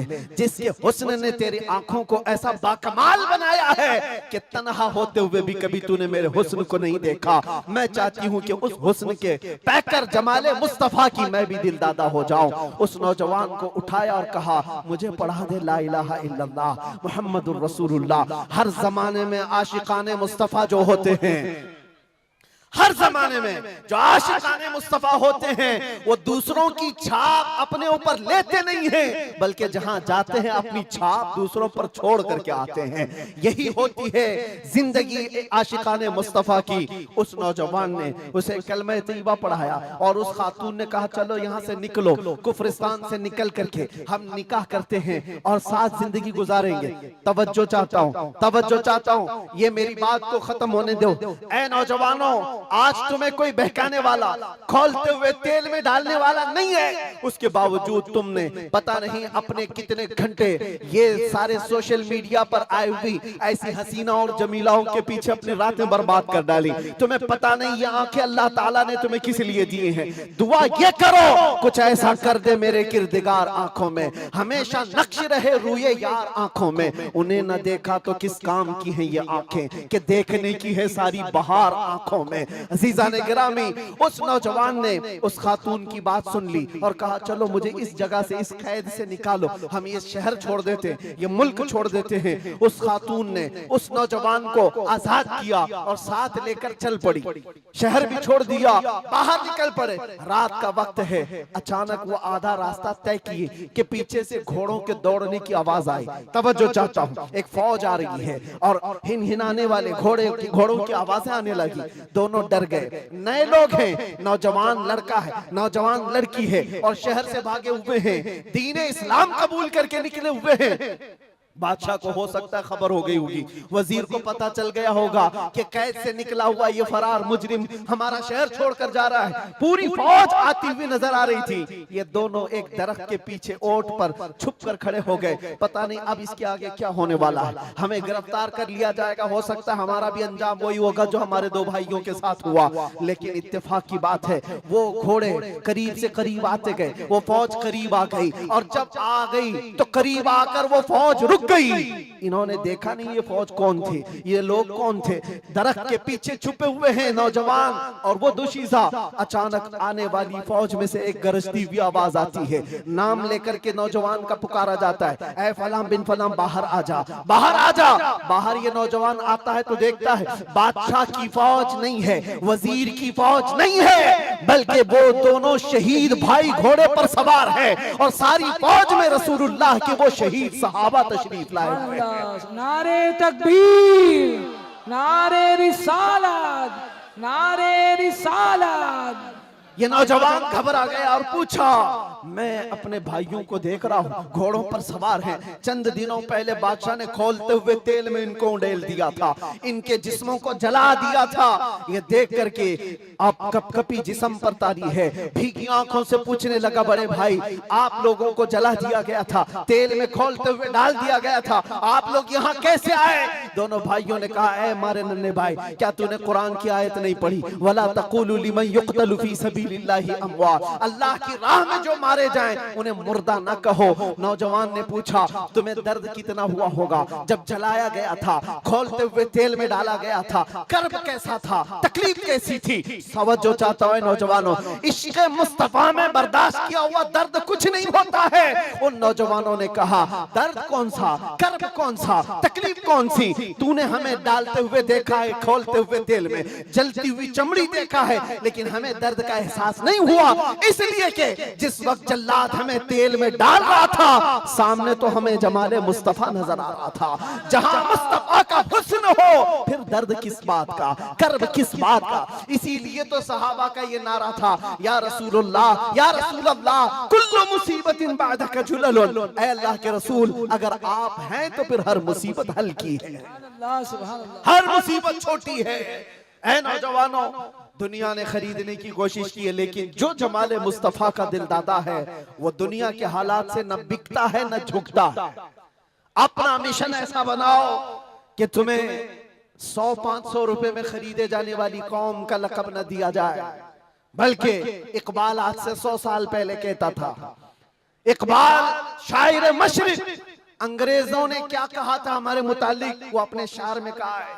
انگریز کیا کہتے تھے؟ تھک گئے تھے، تھک گئے تھے۔ آپ کو کیا پتا ہے ہندوستان کی اس آزادی میں جتنے آج بڑے بلند بانگ دعوے کیے جاتے ہیں، پتا ہے نوجوانوں تاریخ یاد رکھو 30,000 علماء اہل سنت کو انہوں نے دلی سے لے کر کشمیر تک ہر جھاڑی پر پھانسی پہ لٹکایا ہوا تھا۔ 30,000 علماء اہل سنت۔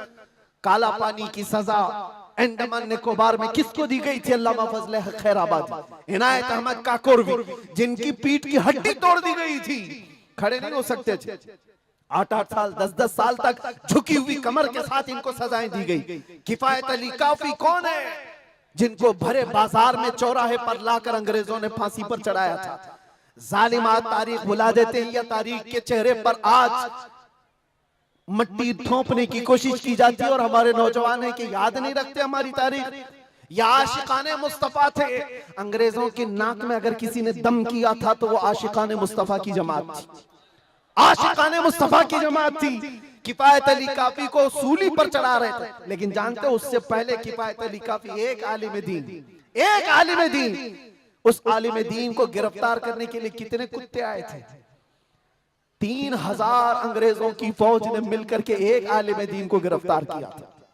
ہمیشہ سے یہی تاریخ رہی ہے، ہمیشہ سے، اس لیے کہ پتہ ہے کہ رسول اللہ صلی اللہ تعالیٰ علیہ وسلم کا شیر 1-2 کے قابو میں آ بھی نہیں سکتا، ہمیشہ گھیر کر مارنے کی عادت کتوں کی رہی۔ کربلا میں بھی تو یہی ہوا، اکیلے امام حسین کے ساتھ صبح سے لے کر دوپہر تک لڑتے رہے، اور آپ کو پتہ ہے ایک حسینی جوان نے 200 یزیدیوں کو مار ڈالا ہے، ایک نے۔ تاریخ خالی مرنے والوں کی نہ بتاؤ، شہید ہونے والوں کی نہیں بتاؤ، یہ بھی دیکھو حسینیوں نے کتنوں کو سلایا ہے۔ ایک حر بن یزید جو ایک رات پہلے امام حسین کے پاس آ کر بیعت کیے تھے، ایک رات پہلے، اور انہوں نے دوسرے دن جنگ شروع کی تھی تو 120 لوگوں کو مارا تھا۔ آپ اندازہ کرو ایک رات کا حسینی 120 کو سلا سکتا ہے، تو انگریز اچھی طرح جانتے ہیں جو پیدائشی حسینی ہو کتنوں کو سلا سکتا ہے، سب پتا ہے۔ کفایت علی کافی کو 7 دن تک گرفتار کر کے ان کے جسم پر استری چلاتے تھے، گرم استری چلاتے تھے، اور جب چمڑی جلتی تھی تو اس پر نمک چھڑکتے تھے، اور کفایت علی کافی کو بار بار کہتے فتویٰ بدل ڈالو، آ جاؤ ہمارے وزارت میں ہمارا منصب لے لو۔ ہر مہینے پاؤنڈ دیے جائیں گے، برطانیہ کے پاؤنڈ، لیکن عاشق مصطفیٰ ڈالر اور برطانیہ کے پاؤنڈ پر نہیں بکتا، وہ حسن مصطفیٰ کا دل دادا ہوتا۔ 8ویں دن جب ان کو پھانسی پر چڑھایا گیا تھا، پھانسی کوئی عام چیز نہیں ہے میرے عزیزوں، جس کو سامنے دیکھ کر کے چچوں کی حالت خراب ہو جائے، لیکن کفایت علی کافی پھانسی کو دیکھ کر کہنے لگے تھے کوئی گل باقی رہے گا نہ چمن رہ جائے گا، پر رسول اللہ کا دین حسن رہ جائے گا، سب فنا ہو جائیں یہ کافی وہ لیکن حشر تک نام حضرت کا زبانوں پر سخن رہ جائے گا، نام حضرت کا زبانوں پر چلن رہ جائے گا۔ پھانسی بھی دے دی۔ یہ سارے جو معاملات ہوئے عاشقان مصطفیٰ صلی اللہ علیہ وسلم ہر زمانے میں آزمائے گئے، اور میں کہہ رہا تھا کیا بات، ادھر ادھر نہ جائے بات، انگریز مجبور ہو کر یہ کہنے پر آ گئے تھے یہ فاقہ کش موت سے ڈرتا نہیں ذرا، یہ فاقہ کش موت سے ڈرتا نہیں ذرا۔ عاشقان مصطفیٰ نے ہر زمانے میں لوگوں کی ناک میں دم کر رکھا ہے، تعداد میں تھوڑی ہی کیوں نہ ہو، تعداد میں تھوڑی کیوں نہ ہو، لیکن ڈر ان کو سب سے لگتا ہے۔ کیا آپ نے تاریخ نہیں دیکھی؟ ایک بات میں بتاؤں، باڈی بنانے والے، مکھ آزمائی کرنے والے، چاہے تمہارے پاس جتنی بھی طاقت ہو، یہ جسمانی طاقت اپنی جگہ پر، ہم نے دیکھا ہے ویل چیئر پر بیٹھ کر کے ایک خادم حسین لبیک یا رسول اللہ کہتا تھا، یورپ کی دھرتی بھی ہلنے لگتی تھی۔ پتہ یہ چلتا ہے جسمانی طاقت کا کوئی اثر نہیں ہوتا، عشق مصطفیٰ جہاں ہوتا ہے وہ اصلی طاقت کہلائی جاتی ہے۔ نعرہ تکبیر، نعرہ رسالت، عاشقان مصطفیٰ، سبحان اللہ سبحان اللہ۔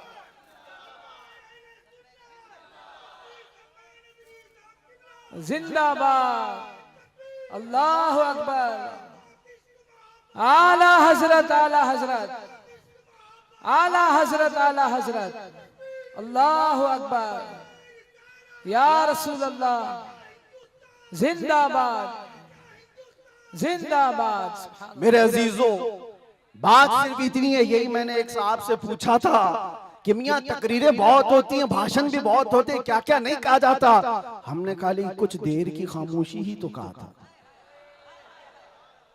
خاموشی کہنا کیا اتنا بڑا جرم بن گیا؟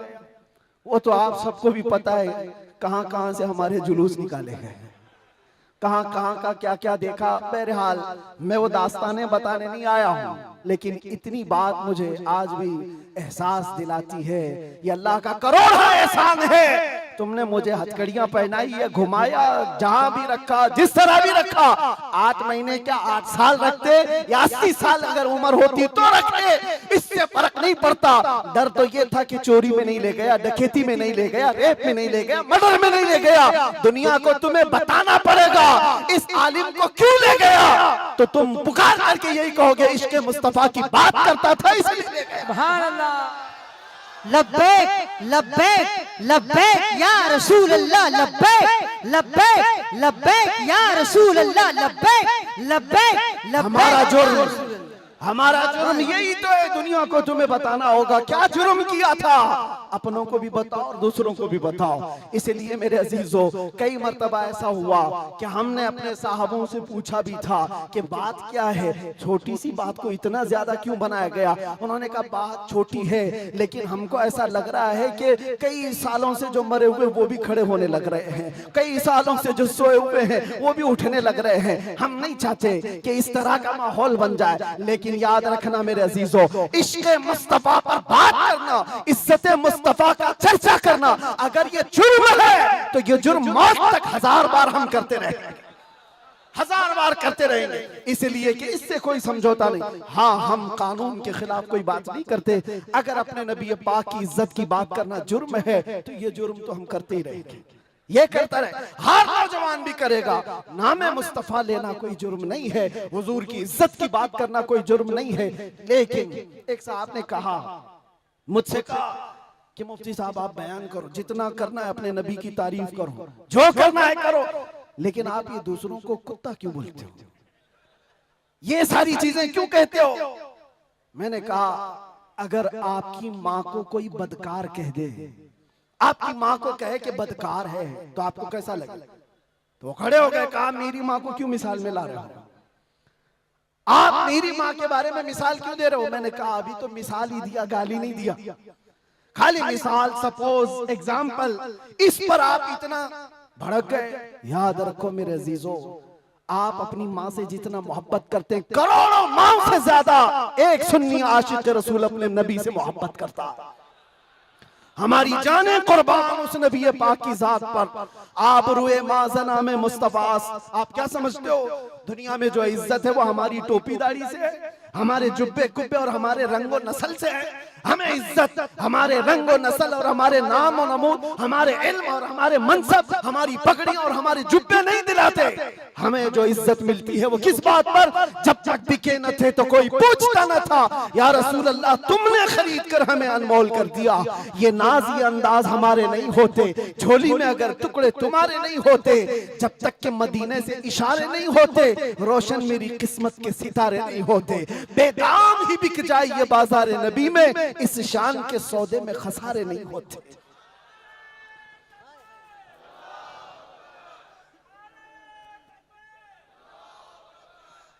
بات میں ابھی ختم کرنے آ رہا ہوں، بس آپ اس بات کو اندازے میں رکھو میرے عزیزوں. دنیا میں بہت آندھیاں ہیں، بہت طوفان، اور لوگ کہتے ہیں حالات صحیح نہیں ہیں، حالات صحیح نہیں ہیں، اس لیے ایسے چلنا چاہیے. حالات تو حضور جب اعلان نبوت کیے تھے اس وقت سے لے کر اب تک کبھی صحیح ہوئے ہی نہیں، کبھی صحیح نہیں ہوئے. کیا بدر میں حالات صحیح تھے؟ احد میں حالات صحیح تھے؟ خندق میں حالات صحیح تھے؟ خیبر میں حالات صحیح تھے؟ فتح مکہ میں حالات صحیح تھے؟ کربلا میں حالات صحیح تھے؟ کبھی نہیں ہوئے. تو یہ کیا تانا دیا جاتا ہے، یہ کیا مصلحت اور حکمت کی بات کی جاتی ہے؟ حالات بڑے پیچیدہ ہیں، حالات بڑے سخت ہیں. میرے عزیزو یہ قیامت تک ایسے حالات رہنے والے. ستیزہ کار رہا ہے ازل سے تا امروز، شرار بو لہبی سے چراغ مصطفی. ہر زمانے میں یہ حالات رہیں گے. عاشق مصطفیٰ کو انہی حالات میں پرچم رسالت بلند کر کے رکھنا ہے. وہ صحابہ سے پوچھو جو نکل پڑتے تھے، پیروں میں چپل نہیں اور کپڑوں پر پیوند لگے ہیں، ایک کھجور کی گٹلی پر پورا دن گزار لیتے تھے، فاقہ کش تھے. لیکن ان سے پوچھو کیا ان کے لیے حالات صحیح تھے؟ جب افریقہ جا رہے تھے، جب یورپ کی کلیساؤں میں اذانیں دے رہے تھے، افریقہ کے تپتے ہوئے صحراؤں میں نام مصطفیٰ بلند کر رہے تھے، ان سے پوچھو حالات صحیح تھے؟ وہ کہیں گے کہاں کے حالات صحیح تھے، اس وقت بھی حالات صحیح نہیں تھے. لیکن اس کے باوجود ان صحابہ کا حال یہ تھا، دشت تو دشت ہے، دریا بھی نہ چھوڑے ہم نے، بحر ظلمات میں دوڑا دیے گھوڑے ہم نے. آ گیا عین لڑائی میں گر وقت نماز، قبلہ روحوں کے زمین بوس ہوئی قوم حجاز. ایک ہی صف میں کھڑے ہو گئے محمود و عیاض، نہ کوئی بندہ رہا نہ کوئی بندہ نواز. یہ صحابہ کا مسلک تھا، ان کا معمول تھا. ٹل نہ سکتے تھے، جنگ میں اڑ جاتے تھے، پاؤں شیروں کے میدان سے اکھڑ جاتے تھے، حق سے سرکش ہوا کوئی تو بگڑ جاتے تھے. ارے تیغ کیا چیز ہے، ہم توپ سے بھی لڑ جاتے تھے. عزیزان گرامی، آپ مضبوطی پیدا کرو نام مصطفیٰ کے ساتھ.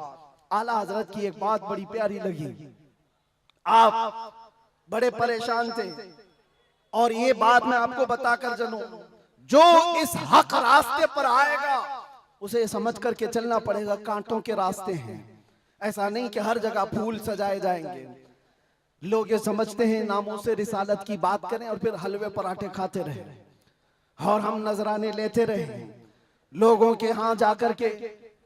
لوگوں کو ایسا لگتا ہے. آج میں اس بات کی وضاحت کرتا ہوں، واللہ باللہ تاللہ کبھی مجھ فقیر کی کبھی یہ خواہش نہیں ہوتی کہ لوگ میرے نام کا نعرہ لگائیں، کبھی نہیں. جو نعرہ لگے وہ میرے مصطفیٰ کے نام کا ہو. ہماری اپنی کوئی عزت نہیں ہے، ہمارا استقبال کرنا کہیں پر کسی کے لیے واجب نہیں.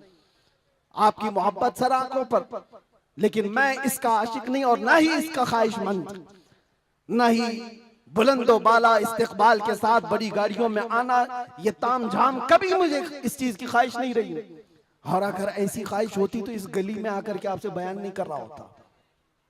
ہم نے لاکھوں کا مجمع بھی دیکھا ہے، لیکن ایک بات ہے، اس راستے پر چلنے والے کو یہ سوچ کر کے چلنا ہوگا کہ آزمائش ہوگی اور امتحان ہوگا. کئی مرتبہ دولت سے خریدے جانے کی کوشش کی جائے گی، مال و منصب دے کر کے، یا کبھی حسن و شباب دے کر کے، یا کبھی موت کی دھمکی دے کر کے. یہ ساری چیزیں ہم نے دیکھی ہیں اپنی زندگی میں، بہت چھوٹی زندگی میں. موت کی دھمکی بھی دی گئی ہے اور مجھ سے ایک آ گیا تھا کہ اگر چھوٹ گئے تو یہ سمجھ لینا کہ دوسرا اوتار ملا ہے آپ کو. ہم تو خیر اوتار دینے والے تم نہیں ہو، رزاق حقیقی اللہ رب العزت. جب تک وہ نہ چاہے تمہاری ساری کائنات مل کر کے میرا بال بیکا نہیں کر سکے گی. اور اگر اللہ تبارک و تعالیٰ چاہے تو مچھر اور چونٹی سے بھی موت ہو سکتی ہے. اللہ نہ چاہے تو مودی یوگی سے بھی کچھ نہیں ہوتا. اللہ اگر نہ چاہے، اللہ اگر نہ فرعون اور نمرود سے بھی کچھ نہیں ہوتا. اور اگر اللہ چاہ لے تو مچھر سے نمرود بھی مر سکتا ہے اور پانی سے فرعون بھی ہلاک ہو سکتا ہے۔ ہمارا عقیدہ یہ ہے، ہمیں اس بات کا ڈر نہیں ہے، ہماری زندگی جب تک لکھی ہوئی ہے وہ رہے گی، اور موت آنی ہے